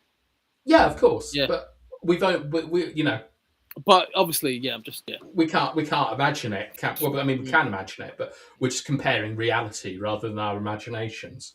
And so when you see stuff like the back break and the guy running up the wall, I think those bits work really well because they're variety. That was crazy. That was amazing. Oh, was that Mad Dog again on up the wall? Yeah, yeah, that's a great. I think it might have unbelievable. Well, Mad Dog is just. I also really like that Mad Dog put him in a chokehold, because I know that chokehold. Like that's your carotid artery. You are done there. Yeah. And I love the reaction. But Mad Dog is. I mean, is he the kind of like, I haven't seen John Raid in anything. I think Mad Dog is in one of the Star Wars films as a sort of cameo. He deserves it, man. He's such a humble guy. Honestly, all he is, he's just an Indonesian that practices his martial art every day and lives a simple life. That's all. But he's. This is why we've got to put Yabba in a film. Like Yabba will suddenly like turn out that he's developed Yabba Fu for 30 years and it's this new fighting style. But yeah, like I've really loved it. I'm lost where we are now, because what happens after the Machete Gang? That's when he kind of falls down, and he basically falls down with someone else he's fighting, and has to run back inside the apartment because he starts getting shot by snipers. Okay, hang on. So he gets flashbacks to his wife, and then does he? Yeah, there's flashbacks of him and his wife, and then soon after that, you've got Jeff and yes, Joe that's Sargent. right. Yeah. Okay. So this is like the midpoint in the film, right? Okay. I'm back now. This is the midpoint in the film where some of the themes come in, which is you discover that what the brother is about and stuff, why he's come. He's got a secret mission. It's kind of contrasted a little bit with Jeffrey Epstein in some ways.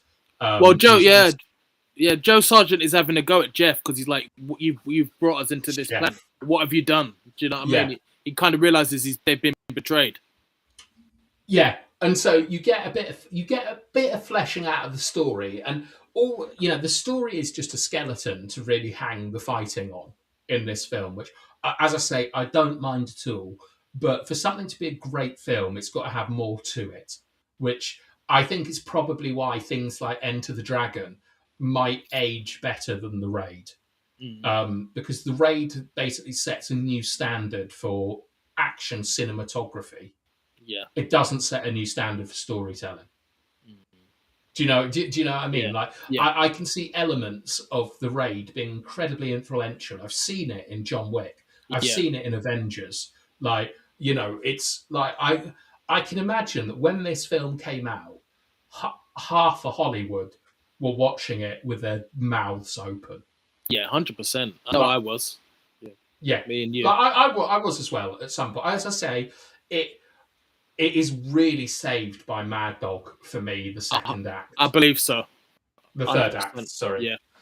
Because after we kind of service the story a little bit, we get to see Mad Dog fight John Sargent. And it's so cool because, first of all, it's the fact he doesn't speak that I love, and it's the non-verbal directions he gives him. But I love But I love the thing as after the non-verbal direction, he's basically gesturing to him with the gun, isn't it? You can hear. Mm-hmm. I like the fact it's such a small detail, but when someone moves the gun, you can hear it. I love that. Don't know about you. And then I love like realism in films that want to be real. Like you don't need realism in like Avatar or something like that, but or maybe you do. I've never seen them. I don't understand how they make so much money. Have you ever seen an Avatar film? I tried to get into. I couldn't. I didn't like it. I could have turned it off. Right, Rich, Carl, Bilal. Have any of you seen Avatar? Like, or any of them? I don't know who watches these films. I've never met anyone who's watched one. Have you seen it? No. Oh no, it's not. It's not for me. I switched it off. No, it's just Dancing with Wolves with blue people in it. I heard they copied Pocahontas. Anyway, another film I wasn't interested in. Pocahontas? Yeah. Yeah. It's a cartoon, isn't it? Yeah. Is there a film? Probably is a film. Pocahontas. But they reckon that Avatar, the whole story. You know how Blake Schneider does the beat. They reckon. Yes. They reckon Pocahontas has been ripped by the Avatar story, but I don't know because I've watched. No, it's Dances with Wolves. I've seen Dances with Wolves, and it is the Dances with Wolves story. Okay. It's a very like old story. It's about a guy who goes to a different culture, and there's imperialism that comes to take natural resources, and they're one with nature. And this guy falls in love with someone from the tribe, becomes part of the tribe, and protects them from the force that he used to represent. You know what I mean? It's just like it's you've seen that story loads of times, but Dances with Wolves is the one that comes most to mind. Could be Pocahontas, could be bloody Mulan. Never seen that either. But I mean, Lawrence of Arabia is a bit like that as well, to be honest. But anyway, yes, Mad Dog. Wow, what a fight! What a lad! Well, I love the fact that it's a bit honourable because obviously he says, put the knife down. So he puts the knife down. Then he's walking with him, and then he basically takes the bullets out of the gun, puts it on the table, and says it's too quick. Yeah, and it's not personal enough. Have you seen Lock, Stock? Yeah, I've seen Lock, Stock. Yeah, there's a bit in it where they talk about the difference between knives and guns. Like a knife is more personal, and he does a very similar speech. Yeah, it's a great speech actually. He doesn't even look that. He's so tiny, slender. You'd think. Yeah, he's like 5'3" or something, isn't he? Yeah. But I just love it, and I was watching it thinking, why haven't we seen a Jedi like this? Yeah. Like a dark Jedi who literally is just about, because all he is about is the love of the game, and just by any chance, can you think of a character? Maybe from a film we've done recently, who was a complete master of his craft, who was just about love of the game. I'm trying to think. Mr. Sword in The Seven Samurai. Yes, but I can't compare him to him because Mad Dog is someone who still loves to fight. You can tell he's loving it. Whereas Mr. Sword, Mr. Sword he loves to doesn't. fight. Mr. Sword is about the love of the game. Mm. Hang on. I'm getting him mixed up with the main swordsman, the one who gets them all together. I'm getting him mixed up with him. No. The guy, the most skillful sword fighter in the Seven Samurai. They're the same character, but one is good, one is bad, but they're still about the love of the game. Okay.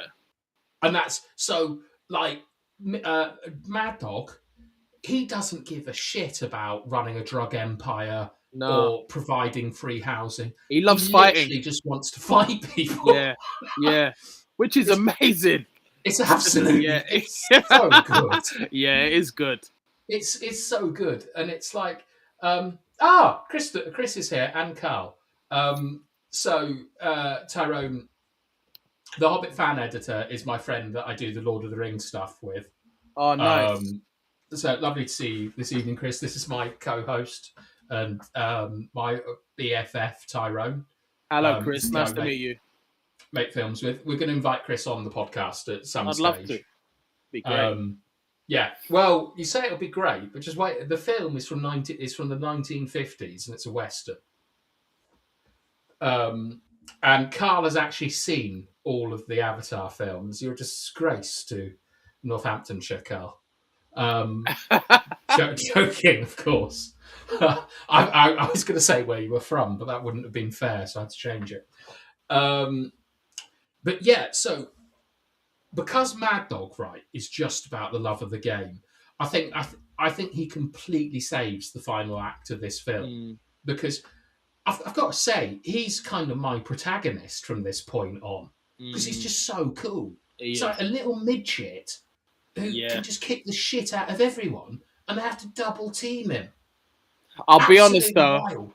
I'll be honest. When I recommended the raid, and when I knew you'd like Mad Dog. I don't know why, but I just thought, yeah, you're gonna love this. You're gonna be watching it, thinking, wow,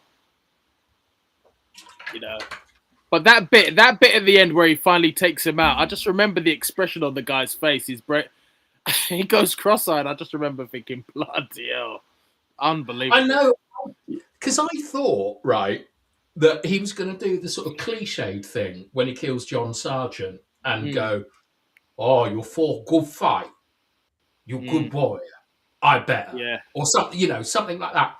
Not a chance. Mad Dog doesn't give a shit. He's on to his next battle. He's it's like, bring me fresh meat. I just want to fight things. It's absolutely amazing. And I was really disappointed that he didn't get to kill Jeffrey Epstein. That would have been amazing. Imagine if he did. Yeah. People would have cheered if that happened. For the people that have joined, this is about the raid. And Carl will know this. Chris might not know this. But I'm not very good with names, so I make up my own names. And one of the people in the raid looks like Jeffrey Epstein. So it's a good question. Yeah. This is a good question. The best kill in the movie. This is such a question that you ask each other when you're 13 at school. Best kill in the movie. It's got to be Mad Dog versus Sergeant. It has to be, for me anyway. I'm trying to think. I quite like the kill on Big Boss. It's not because it involves any athletic prowess or something like that. It was just like shut up and he shot him. Reminded me a little bit of Indiana Jones when that guy with the whip. But in terms of it's got to be one of the Machete Gang. Probably the guy who gets killed by a door. For the execution. Yeah, the broken door frame, exactly. Yeah, I like that. I like environmental kills. Have you played The Last of Us? I have, yeah. You know the way that you get contextual kills in The Last of Us? I'm thinking about that level where you play as Joel and he is breaking people's faces into broken glass and stuff. And bricks and things like that. Yeah, but it's because using a brick is part of your arsenal. I mean, in the environment, if you're punching someone near a wall or something, he'll grab their head and smash it against the wall. And there's a bit where he does it with broken glass. Bloody hell.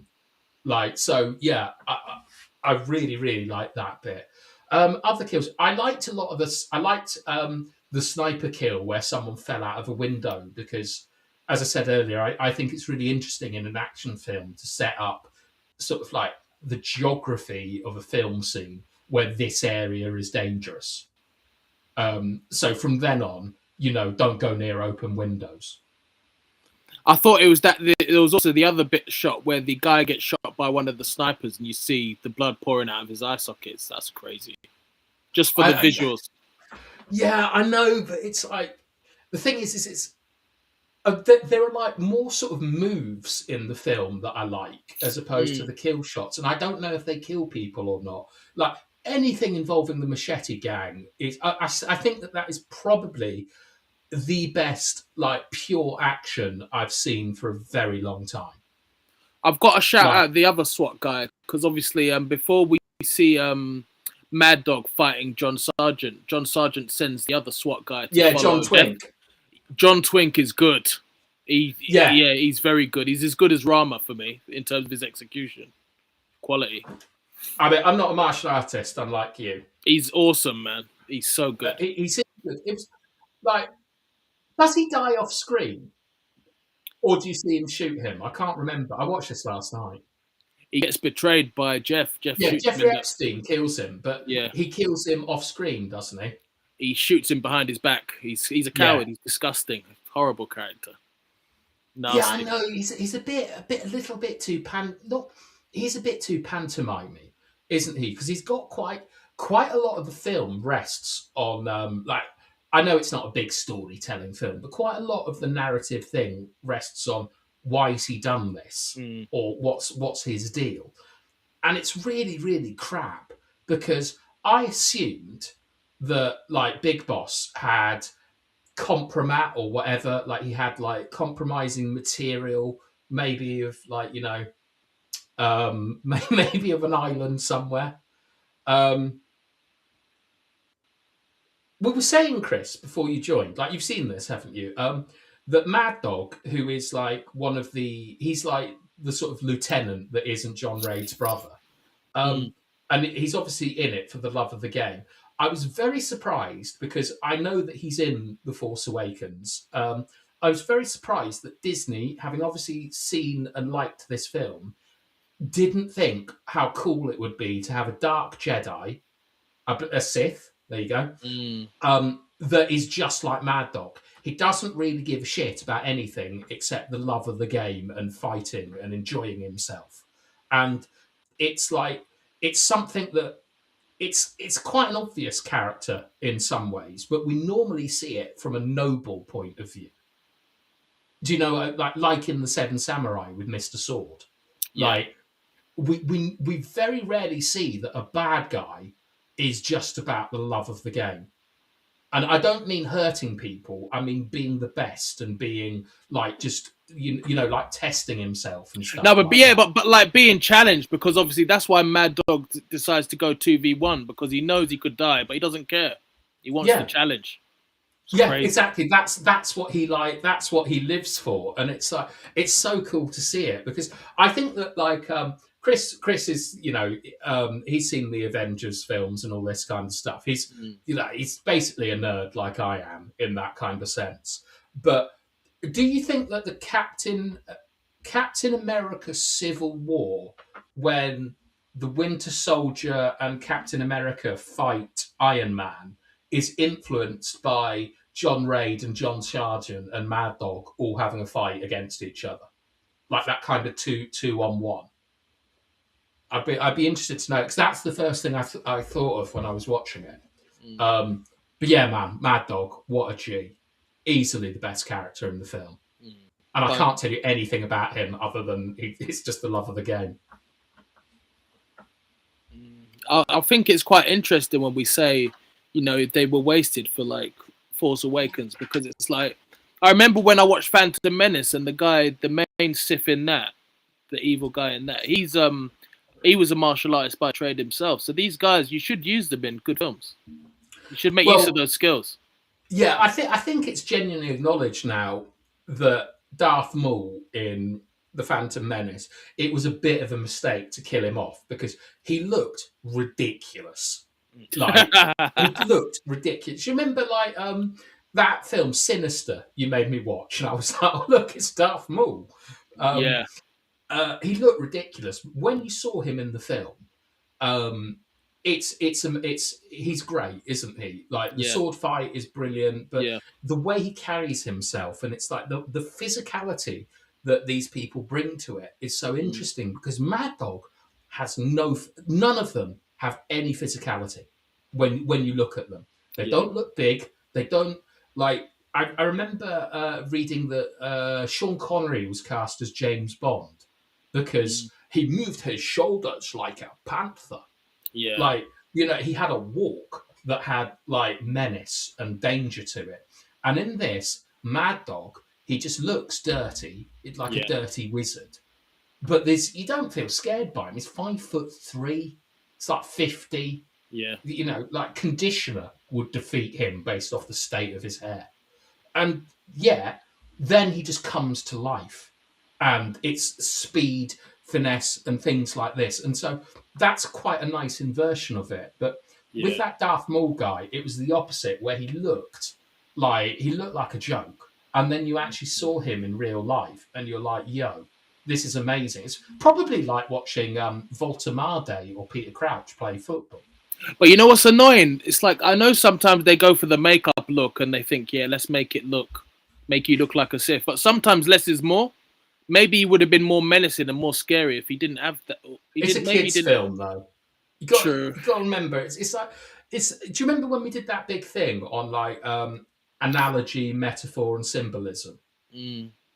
Like symbolism comes from black and white cowboy hats, so you know who's the good guy and who's the bad guy. Lightsabers are exactly the same.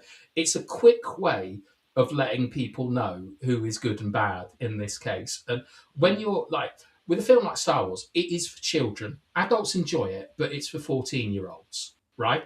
And he's clearly meant to look like Lucifer, like the devil. As Chris says, like, I mean, it's the most on-the-nose devil thing ever. In the same way that Darth Vader, you look at him and you're like, that doesn't look like a kindly grandfather.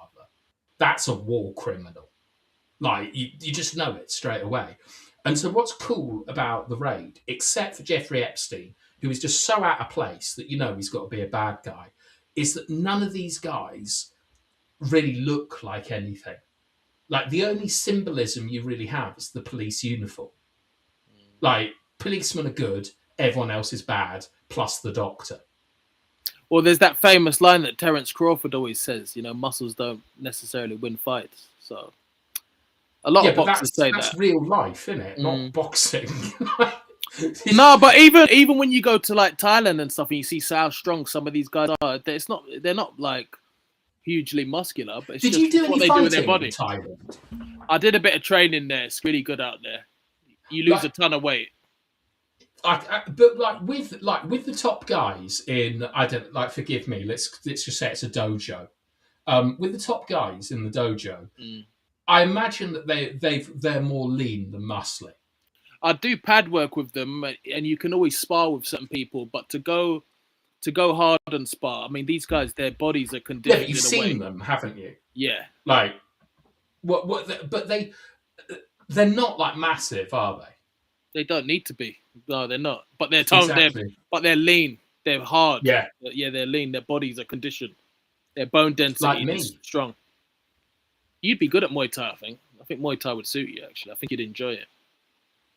Maybe. Do you know what it is? Is I've got enough discipline in my life that I don't need the martial arts. And I also think that I've got enough chaos inside of me that I don't need to get any better at fighting. It will get me into trouble.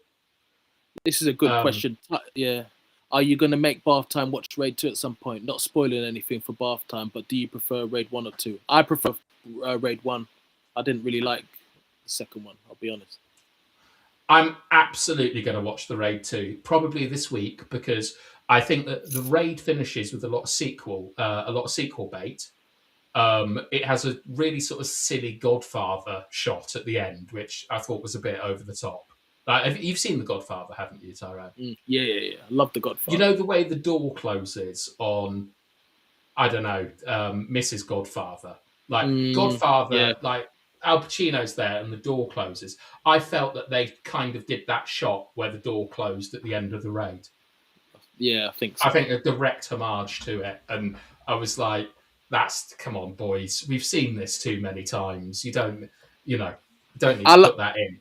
I found the scene quite funny where obviously you've got Jeff and he's speaking to Big Boss, and Big Boss is basically saying to him, "Did you honestly think after all you did for me, you were going to be sat at the main table? You were just a puppet all along." That made me laugh my head off. Yeah, I mean, yeah. I was a bit disappointed with Big Boss, but I want to see the Raid. I want to see Raid 2 because I think that in Raid 2 they'll have money. And they'll be able to do what they really wanted to do in the second one. And I think that also there will be more variety in it. Like, because this, as I said, this feels like a showcase to me with some cool bits in it. And when you watch things like John Wick, I think they understand that, like, every kill needs to be unique or fresh. Is it worth me watching John Wick? Because people have said good things, but because I've seen Keanu Reeves as Neo and do martial arts in that, I'd looked at John Wick. I just thought, no. You know when you just think, oh, I can't. Okay, have you ever seen a film with? Help me out here, Chris. I can't remember what it is. It's got Sean Bean and Christopher Bale in it, and it is set in the future where it's like authoritarianism. And they fight with guns a lot. It's a really good film. I just can't remember the name of it. I forgot the name of the main character in Lord of the Rings when I was on Chris's channel last week. I can't. It might be called Equilibrium. I think that's what it's called. Maybe. Have you seen that? I think I have, but I'd have to watch it again. It was a long, long time ago. Okay, so John Wick isn't like kung fu, isn't physical martial arts, it's gun martial arts. Okay, cool. And it's really, really impressive. It's very good. It's highly influenced from the Raid in the fact that it's a very simple story. It's about someone killed John Wick's dog. Okay. And he wants revenge. That's literally it. Yeah. And it's basically him going through levels, like, not vertically in the Raid, but like horizontally, like through nightclubs and things like that. So it's got a lot of the Minotaur of Terminator in it, but it's wildly inventive and it is definitely influenced by the Raid. I feel the sequels fall apart, to be honest. They're still enjoyable, but they're not as good. But I think you'd really like John Wick. But you know, when you say things like, oh, it's heavily influenced, it makes you think, oh, I've seen the Raid, I really enjoyed it. You know, when you don't want to keep seeing the same things over and over again. That's all it is. But I will give it a chance because I like Keanu Reeves. It's not the same. It's not the same thing because it's about guns. But it's similar.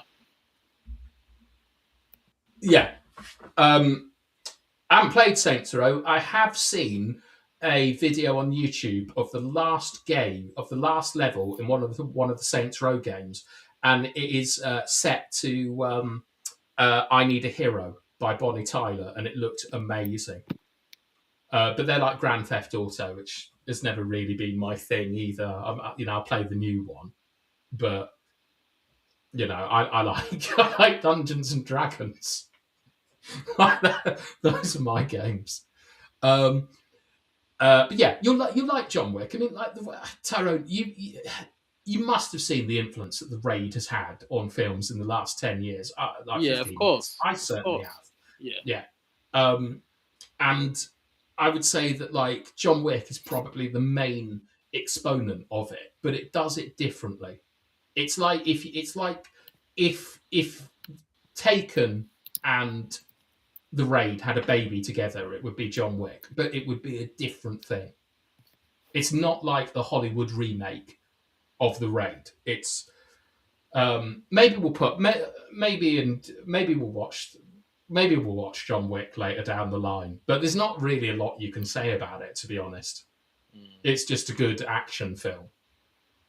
It's not trying to say anything. It doesn't have any sort of interesting storytelling in it. Like it's fairly paint by numbers, but the painting is wonderful. Okay. I've not seen many of Gareth Evans' other films because obviously you've had Raid 2, and I think they're gonna make a Raid 3, but I just don't know when it's coming out. Yeah, man, he's gonna be like them Saw people. Like he's just gonna keep doing these films for like 15 years or something, isn't he? Like this is why I quite respect directors that make a massive film and go and do something different. Yeah. Like that's I think the Wachowskis who did The Matrix went and did like Speed Racer or something after The Matrix. They did V for Vendetta, which I didn't know. I like V for Vendetta a lot. Obviously, with our friend V, that's like my perception of V has changed a little bit. But yeah, I really like V for Vendetta. Great film. But yeah, like I think he's going to be locked in to doing like the Raid for as long as possible, and fair play to him. He's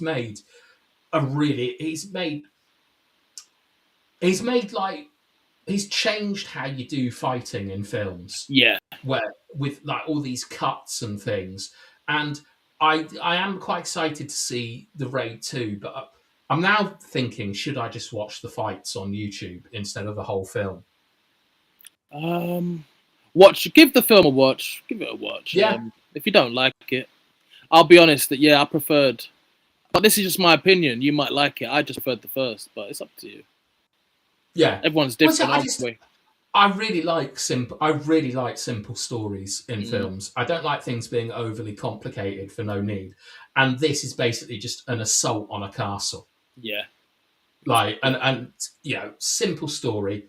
Really like it. Like but as I say, I think films like Taken and John Wick are probably a little bit more rewarding than this as actual films because there is more story and there is more character and there are arcs and there are things that I'm looking for in the film. And in this, John Raid, how is he different at the end of the film to the start of the film? Has he, what flaws has he like got out of himself? How has he changed as a person? How has the world around him changed? He's not he didn't exactly. Do you know what I mean? So it's not a criticism because they're not trying to do a film, as it were. Yeah. The film is just a skeleton for the fighting.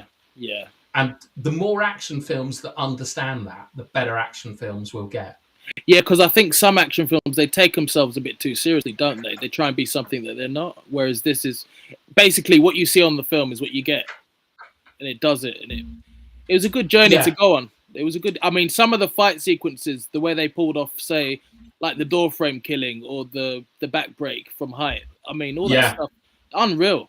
The hard work that goes into it, like hats off to them, I know, but I just want more stuff like, let me think, like Predator. Predator, I think, is a great action film because it's got good characters, good plot, good action, interesting, and it all sort of works together. Now, obviously, you can't compare the action in Predator to the Raid, and in fact, there's nothing I know of that really stands up to the action in the Raid. But having seen it after The Seven Samurai is by far a better action film because it's got a better film and it feels like there's more ways that is accessible. This is a bit more like a music video, if you know what I mean. It's really cool, but it is essentially very disposable. I think Ong Bak was quite good. Ong Bak with Tony Jaa was quite good. Those were some good fights. Well, I think on your list there's one called Old Boy or something, which I've heard is very good. I need to watch it. I haven't seen it. You haven't seen that? No. Oh, we'll just do that in February. Okay. Like when we've done Feel Good January, we'll do Punishing February. Watch Apocalypto again. I love that film though. I love it. I've told you I watch that every Christmas. That's our Yeah. Christmas film. It's a great film. I mean, you know, Mel Gibson's a bit of a wild one, but I would love him to get back to making like because you quite like The Temptation of the Christ, don't you? Passion of the Christ is good. Passion of the Christ. Yeah, Passion of the Christ is a great film. But for me, I like Apocalypse. For me, that's my favorite Mel Gibson film. I really like Braveheart. Like I really Braveheart. like Braveheart's quite a sad film, a good film. Braveheart's great. Braveheart's quite interesting if you view it. Like, I still haven't seen Passion of the Christ. That's our Easter film. Where you know we'll probably do Ben. Should we do all the religious films around Easter, like Ben Hur and things like that? Yeah, I'm down for that. But with Braveheart, you know the way he's hung, drawn, and quartered, and it's all quite torture porn at the end. Yeah. I think that's quite interesting to think about if you when you consider like how he treats Jesus in the Passion of the Christ, where it's a very similar kind of like torture porn. I haven't seen it, but this is just what my understanding is. It's quite visceral, the torture that Jesus goes through, and I think it's interesting he did that to Braveheart as well. I'll be honest, for me that was quite an uncomfortable watch, even though it's a film and you know it's not real. It's so hard to watch. Tough watch. What, the Passion of the Christ? Yeah. Braver man than me for saying it's not real. No, I mean the fact that we're talking. I know. It's a film, innit? But it was Yeah. because it's done so realistically, you know. I still haven't seen it, and it's like I don't. To be honest, obviously I'm not religious, but I have a real thing about I don't mind like graphic gore and stuff like that at all. No problem with it.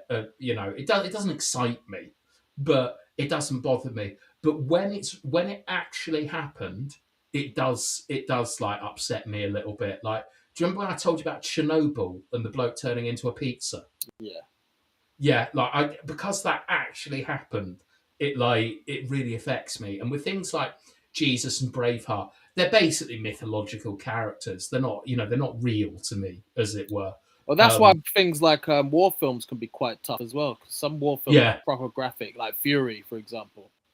Crazy. I know we're going to watch that. I saw the start of a war film recently. I can't remember what it was. What's the A24 film that came out about war in Iraq, I imagine, recently?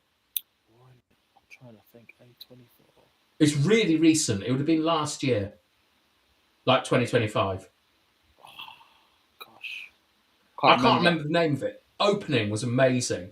It was... do you remember that really old song? Where there's some well-fit girl working out in a gym. Call on Me. Mm. Do you know that music video? Yeah, Call on Me. It starts off showing Call on Me, and it's going, yeah, call on me. And then it just cuts to all these army men going absolutely mental, raving away to it in their uniforms. And I turned it off after that because, that's exactly what I would be doing, and they were all going to die. And I just didn't want to see it. I've seen quite a few war films, actually. I've seen so many. I haven't seen a lot because we're going to do, Apocalypse Now? Yeah, I'm looking forward to that. Yeah, is that Kubrick Apocalypse Now? No, Apocalypse Now. Oh my God, I can't remember. Kubrick is Full Metal Jacket. Yeah, I genuinely hadn't seen. I hadn't seen a Kubrick film before Space Odyssey. So, you really enjoyed Space Odyssey, didn't you? You loved it. Yeah, I mean, I loved it, but not as a film. It was incredible that was made in the 60s. Like, it's really weird because now you see so much stuff that is influenced by it that seeing it originally can lose some of its impact. But it is crafted so much better than what we get now. So even though I liked Interstellar a lot, I didn't know this. Sorry, I didn't know this. Was George Lucas going to do Space Odyssey instead of Kubrick? I didn't know that. So Star Wars was 77 and Space Odyssey is 68, isn't it? Or 67. So yeah, I don't know. Like that's a 10-year difference. It's quite a long time, isn't it? Because Lucas would have been young when he But did Star imagine, Wars. imagine like being a kid in the cinema watching this for the first time, Yeah. 2001. It would have blew your mind. Oh, Apocalypse Now. That Apocalypse makes a lot Now. more sense. Okay. Yeah, I was going to say, I think Lucas is probably too young to have done The Space Odyssey, and it was quite a collaborative thing, I believe, from what we watched. But yeah, but that's the thing, is that movies don't have the same magic anymore. No. Like there's nothing coming out I can think of this year that like I think, oh, I can't wait to see that. Like the nearest would be the Odyssey, but I know it's going to be shit. Shall I tell you what I've really enjoyed? Because I was quite a big. A few years ago, I got quite well into the Fallout games, and I really like the new TV series. It's awesome. It's really good. I don't know if you'd like it, but I love it. I haven't seen it. I am looking for a new TV show, so I might watch that. But it hasn't finished. It hasn't finished, has it? It's like it's on season 2 now, but season 1 you'll be able to find season 1. I think you'll enjoy it. But I mean like the whole, because like with things like Game of Thrones and stuff, like the book series, and like even with stuff like Stranger Things and the Rings of Power, the fact that they take 2 to 3 years to come out now, I'm just not getting involved in them. Like I used to watch Lost, and they did 24 episodes every year. We were talking about that today at work, because it's like towards the end, they didn't even know what the end was going to be. They were just. I love Lost. I think it's brilliant, and I think the ending's great. I do think though that there are some shit episodes in Lost, like the one where Jack gets a tattoo, and it means nothing. Yeah, but you think it's going to mean something, but it doesn't. Do you know what I mean? Yeah, but The Frequency is one of my favourite bits of television ever made, where Penny and Desmond are like it's. Have you seen all of Lost? I got bored towards. I thought I can't deal with this. Okay, all right, yeah, fair enough. I mean, it's one of the first like really long form serialized TV shows that was on, and it was like a global phenomenon. Like I actually kind of missed out on it when it first came out. It was like on Sky or something, and I was like living in. I can't remember, but I think I was living in Chile for that. 2006, 2007. Was that when it was on? 2005? 2006. I was in college. I started watching. Yeah, it was in 2006. I used to buy Lost seasons off a bloke who lived in the lift. Wow. Like there was a guy in my apartment block who lived in the lift who just sold dodgy DVDs. Like it was for 1,000 Luca, which was about £1. And I remember I used to like ask him every week, had he got Lost season 2 or whatever it was. Oh, it was brilliant. Yes, The Constant, Chris. It's genuinely, it's one of the best standalone episodes of television I've ever seen. I'd rate it up there with Ozymandias from Breaking Bad is often brought up. I love Breaking Bad. Breaking Bad's the best show I've ever watched. I loved it. Yeah, I think I've often thought one of the secrets to Breaking Bad is it had such a small cast. That's the thing. A lot of people think, let's introduce new characters. Sometimes it ruins it. Sometimes it's better to just keep the core cast and introduce a few over time. Yeah, like Manchester United. Do you remember when we used to get like 1-star signing every summer as our striker? Like Zlatan or Ronaldo or Falcao or someone. Yeah. I quite like the way that in things like Breaking Bad, they introduce one villain last season and then you get a new one. But you don't get all this kind of bloat of new characters. There's like 2 people in the DEA, there's 4 in the family, and then there's like 3 or 4 in the cartel side, and that's it. Hank is brilliant in that. That actor, Williams, he's an amazing actor. I like Mike. I think he's my favourite. Yeah.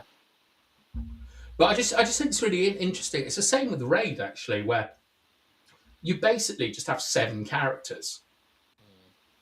You've got Big Bad Boss, Mad Dog, John Raid, John Brother, Jeffrey Epstein, and John Sargent. That's it. That's all you need to worry about. There's no, there's no like girl on on the headphones that they're radioing into to get the plans of the building or anything. Yeah, Like, it's just a small cast. And like, having seen some things like Stranger Things, where it's ridiculous how many people are in that television show. yeah. The amount of Like, people today were just talking about the ending, how it sucked, how it was awful. No, I don't think it's awful. I just think it's very milquetoast. Like, yeah, do you know what I mean? It's a show that is like, you got to remember that Netflix is a bit like YouTube in the fact it's so algorithm driven that they just give something that tries to appeal to as many people as possible. And what I really respect about shows like Lost and The Sopranos is they gave the ending that they wanted to give, not what their audience wanted. yeah. And 20 years later, people have come round. Like Lost and The Sopranos, the endings were as hated as Game of Thrones when they came out. Like, Well, yeah. and now they're seen as very good endings because people have had time to think about them and stuff. And I think that because of what happened with Game of Thrones, we're going to see very safe television for a very long time, and that's a bad thing. Well, there's rumors that they're going to redo season 8 with AI, and I'm thinking it's already done. There's no point. What do you mean, rumors they're going to redo season 8 with AI? That will be someone on the internet is redoing it with AI. HBO are not going to get AI and redo season 8 and release it. Come on. Yeah. Well, I didn't believe it. It's just something someone mentioned today, but it's like I don't know. I always wonder whether he's actually going to finish the last couple of books. I hope so, because I really want to read them. Yeah. Like, because obviously, because I like Lord of the Rings, I watch a couple of Lord of the Rings videos, and like a lot of the Lord of the Rings channels also do Game of Thrones and The Witcher and stuff like that. And so I've had a couple of Game of Thrones things come up on the channel. And so I've watched them and I've been like, what the fuck? Euron Greyjoy is absolutely mental in the books.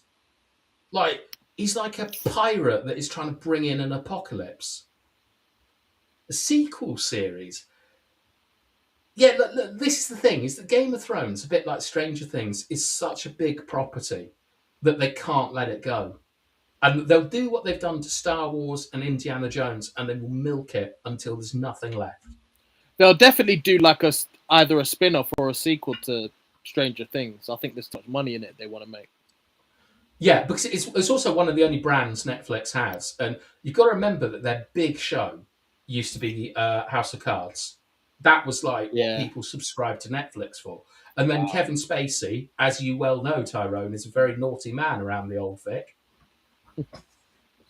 Yeah. Make of that what you will, people watching at home. But yeah, you're not a fan of Kevin Spacey, are you? As an actor, you can't say he's a great actor. I can't. Oh, he's a brilliant actor. I can't say what's alleged to have happened because that's for the courts to decide. I won't mention anything like that. But yeah, as an actor, great actor, good actor.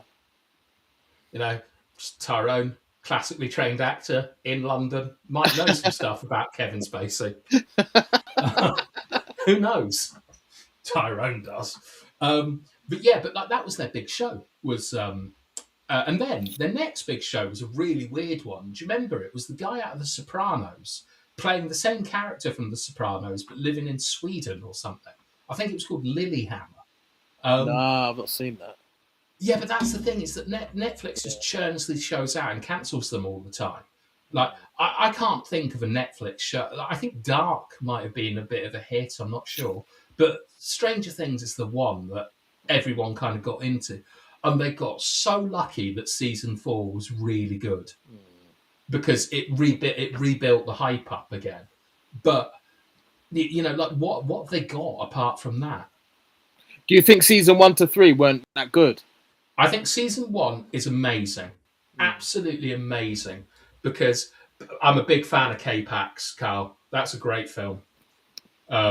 Is he an alien? Is he not an alien? Who knows? I really like K-Pax, and we love The Usual Suspects here as well, obviously. Oh, The Usual Suspects is amazing. I'd love to have seen your face on the plane. I bet that was amazing. It was. Did you press the button for the waitress to have someone to come and talk to you? I was just like, honestly, I was watching it on the plane. I was, when you're properly deeply immersed in a film, I thought this is unbelievable. I loved it, man. That's what I felt like when I watched Moon Man. Like, I remember like running. You know the bit where he's like on the kangaroo with the sledge. Yeah. I was like, I was running around the room shouting when that was going on. Sarah was so mad with me. She gets so annoyed by my antics. But yeah, Moon Man was Moon good. Man's great. No one watched. It's just us that watch. Carl, did you watch Moon Man? Like no one watched Moon Man, and you're all missing out. It is absolutely amazing. It's absolute cinema. Yeah, but this is the thing, right, about Stranger Things. Season 1. Have you seen season 1? Yeah. I'll tell you what I love about it, and what it was so good at was that it was 3 different stories, but they were 3 different genres.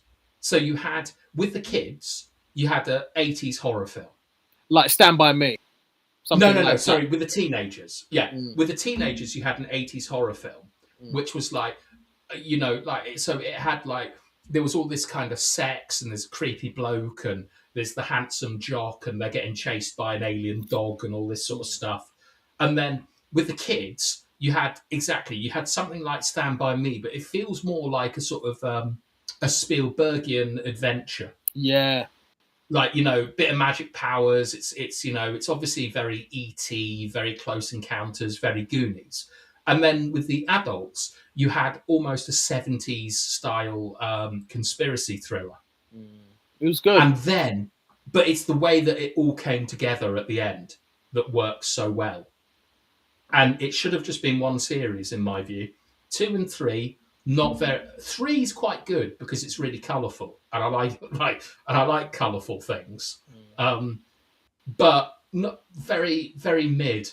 They didn't really do anything in season 2 or 3. Season 4 was really, really good because it had a standout, amazing scene. I think I'll probably know what scene you're gonna. I'm trying to think of the scene you're referring to. I don't know. Oh, Max with Kate Bush. Oh, where she gets possessed. You know what? When they brought her in, I think out of all the actresses in that show, I think she's head and shoulders number 1 for me. Well, yeah, I mean, I think one of the issues that they have in season 4 and 5 is the guy that plays Vecna is legitimately out of this world compared to 90% of the cast. He's so good. Like, Winona Ryder is very good, but Winona Ryder stuff, like being like neurotic and things. And like Hopper is very good at like Hopper things, like being a grouchy police officer. But is he called Jamie Bowens? Can't remember. Have you heard of him before, like Stranger Things? Was he on the scene in London? He wasn't, but then he had a friend. She was an established actress, and she said to her agent, "I know this guy. He's done a lot of amateur dramatics. He's fantastic. See, I think you should take him on." So she did, and then she got him a bit of work, and then it's about your agent, what your agent could do for you, and he done really well. He done really well. He's in the new Rings of Power. I think probably going to be one of the main roles in it. But he's legitimately brilliant. He is, yeah. When I first saw him, and then I realised that he was Vecna, I thought, "Oh my god, you've played the role so perfectly." He's in a Harry Potter film as well.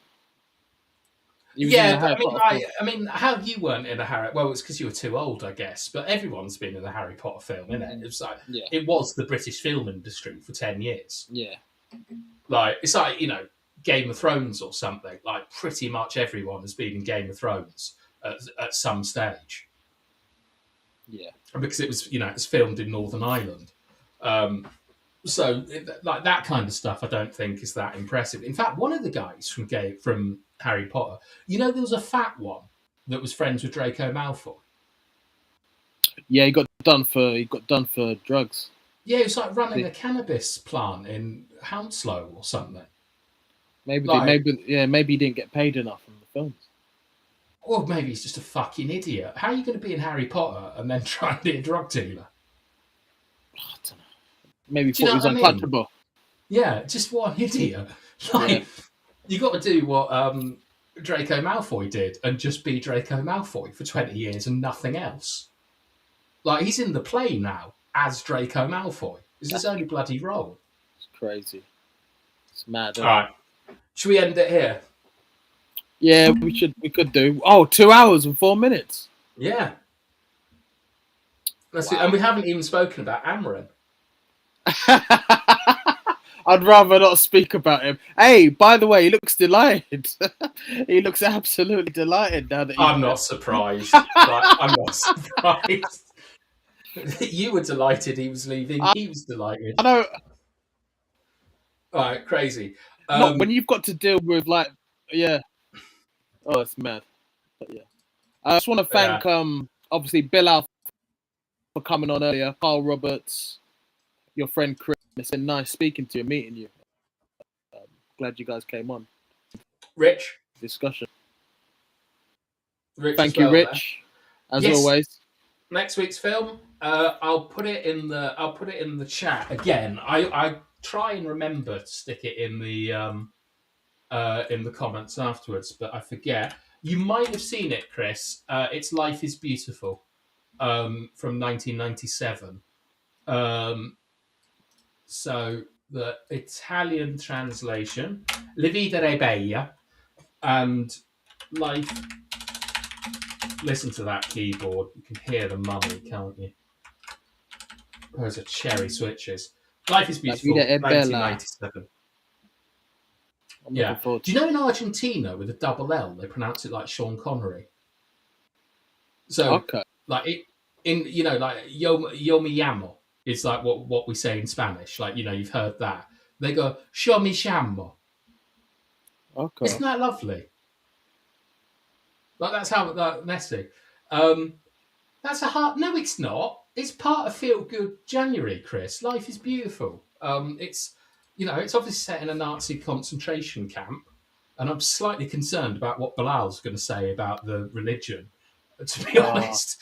But it's fine. It'll be fine. But it's absolutely great. I will check out the book of K-Pax, Carl. The thing is that Chris is basically making me reread the Silmarillion at the moment, so it'll have to be something much, much later in the year. And obviously, everyone knows that I go on Chris's channel, so I don't need to shout it out. But if you are watching after the stream and you like Lord of the Rings content or Star Wars content, or you are up for joining Chris's film club, where he will be watching every single Pixar film and every single Best Academy Award-winning film, starting with 1927's Wings, then if you go to the Hobbit fan editor, you'll find him there. Nice. Yeah, which is, I think these film clubs are such a good idea. I'm very surprised there's not more on YouTube. It's good to speak about film. I mean, especially, it's the art of storytelling, isn't it? Yeah. Wish more people did do it. It's just stuff like, there's a film that I want to add to the list. I can't remember the name of it, which will shock anyone who knows me. But it's a Gene Hackman film, and it's called something like The Frequency. And it's all about it's about detectives using sound to capture some criminals. And it's meant to be a bit like The Searchers. It's meant to be one of those films that is not necessarily a great film, but has been incredibly influential on the industry. And there are so many films that I think people would like to watch, but they're a bit daunted by. Like, Bilal loved The Seven Samurai, but because it's 3.5 hours long, made in the 1950s and in Japanese, it's not something that, you're that excited about watching. But the fact that you've got people to come and talk to with it about it afterwards, I think it makes these things much, much more accessible. So I think we might be actually going to start doing slightly harder films, like after January, like, older films, more obscure films, or I will at least. It's like, I've never kind of understood when people say that they can't deal with subtitles watching the film. I don't get that, because it's like, for me, a film like City of God, for me, is one of the best. It's definitely in my top 10, but one of the best films. City of God is a masterpiece. It's a beautiful film. Have you seen the TV show?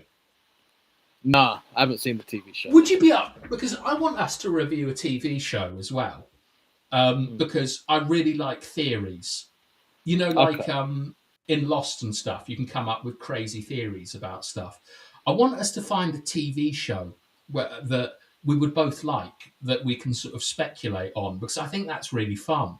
But not like the nearest I've seen recently was Alien Earth, and I could tell you what I thought was going to happen in Alien Earth was a billion times better than what actually did happen. And the only thing I can think of is The Boys. I still haven't got through season 1. Maybe it's because I just ain't got the patience. It's a lot of watching, isn't it? Yeah, if you don't like it, or it doesn't grab you, then there's nothing. No, it's good. It's good. It's just having the time to sit down and watch all these series. That's the problem, isn't it? I tell you what, I tried to, in like the 45 minutes before we came on air, I tried to do some stuff from Clone Zone. You know, like the clone film.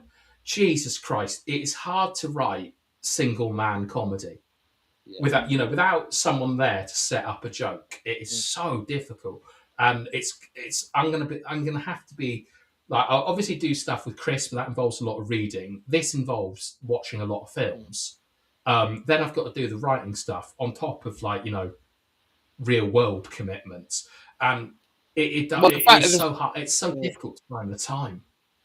Well, the fact that you said today at work, you're busy, work's not easy as well, so it's fitting it all in. So. Yeah, well, the problem is like at work, is that it's fine, but there's just so much bullshit that I need to do because other people are crap. Like no one's done anything since. It turns out today that like half my fucking department hasn't done anything since the 15th of December. Because they all just went off on a jolly. Jesus Christ. And the thing, Carl, about Twin Peaks is Twin Peaks is finished. And that's the problem. I want something that is fresh, that we can speculate on. But they just don't make that kind of TV anymore. Chris, I will have the Silmarillion read this time tomorrow. No, I want to read the Silmarillion because I like talking about Lord of the Rings. And like with Tyrone, I like talking about films. But I also want to make stuff. Like, how cool is it going to be, Tyrone, when we can show like our film on the channel? It'll be great, yeah. Yeah, and we can do a really pompous Q&A session, director's commentary. Oh my days. And we can be really like silly and say, now all the films you've watched are actually related to this film, and you'll recognise shots from the same Samurai and from fucking Sinister. It's a bit, you know what it is? It's not so much me people wanting people to watch it and love it or like it. It's like if it makes you laugh and it's entertaining, that would do me. Like, Yeah, well, I as I said, I thought Sinister was all right. Like, it's just not my sort of film. Sinister, Insidious, you mean? Insidious, sorry. Yeah, Insidious. Was that? Yeah, exactly. That's how forgettable it was. The one I really liked was The Rainbow and the Serpent, because I hadn't seen that, and that's good. Yeah. What was interesting is we got so many more people watching when we did like horror films. Like, it really shows there's a big market for horror, because it's one of the only original properties you get in the cinema as well. Like, you'll get new horror films set on different concepts all the time, and yet with action films, it's always fucking Avengers. Skeleton Key. You know what? I'll be honest with you. When you first mentioned Skeleton Key, I was skeptical, but it didn't blow me away. But it was better than I thought it would be. I enjoyed it. Oh, it's great! It's great. The Skeleton Key. It's a very good film. Yeah, it's because I mean there'll be more weird films that I give you that you might like. I'm still disappointed you didn't like Baba Hotep as much as I did. No, but it was utterly ridiculous, but in a good way. Yeah, Baba Hotep is a brilliant film. I don't care. The dialogue, I don't know how the guy wrote it, thinking taking care of business, baby. Yeah. TVD. Oh my god. Oh, I loved it. Like, we should actually think about doing a retrospective of the films we've enjoyed and ranking them. Yeah. Like, I might save that actually, so that if something happens and one of us isn't able to watch a film that week, we can just do that instead. I'll Like, be have it in honest the with back you. pocket. When I get some time, I'm gonna rewatch Seven Samurai because there's no way all these people, especially yourself, like and everyone else, could be wrong. I'm gonna have to watch it properly. So that's what I'm Yeah, gonna I do. think I told you what my concern with it was, is that you watched it the day of, like I told you to watch it, like watch it an hour, Yeah, watch it in goes, like I will or do. just Yeah. watch it till the intermission, and it's good. Like I can't remember. I think there was a film that everyone loved that I watched and I thought was shit, and I watched it years later and it was actually really good. I can't remember what film that was. It might have been The Departed. Now I think about it. But yeah, you just might have been expecting something different, and it's also in some ways it's a lot easier to know, like, if you like a film or not when you've seen it once. Yeah. Like, it's like you know, like, you know it's coming. What film's next on the list, Richard? The next film is Life is Beautiful. La Vita Ribella. It's from 1997. It is set in a concentration camp in Italy, but it's not. It's not a depressing film. It's a very uplifting film about a father looking out for his son. It won an Oscar. It is another foreign film, but it's much more commercial. You'll really like it. And then I don't know what Tyrone's film is going to be after that. I'm going to shock you all by saying, look, we just basically make up what film we're watching from the list, like about 10 minutes before the show starts, because we just got a really long list, which I found. I found it again. I thought I'd lost it, but I found it. Okay, cool. And yeah, I'm really surprised Fury is on that list, to be honest. Yeah, I'll be honest with gosh, 2 hours and 16 minutes. All right, cool. Yeah, let's end it here. So tomorrow might do a space on Manchester United, but we'll be back roughly the same time next week, I think, with Life is Beautiful. Everyone is welcome to join. And if any of you ever want to come on the show, not a problem. Like, yeah, it's never a problem. It's never a problem at all. So, yeah, all you have to do is watch the fucking film. That's all you have to do if you want to come on the show. You have to have seen the film we're talking about, and that's it. But yeah, we'd be delighted to have any of you on. So Chris, Rich, Carl, anytime you want to come on, or Bilal if he's listening later, let us know and we can make it happen. Thanks for tuning everybody and joining in the discussion. It's been so enjoyable. Hope to see some of you guys back again next week. Take care. And good night.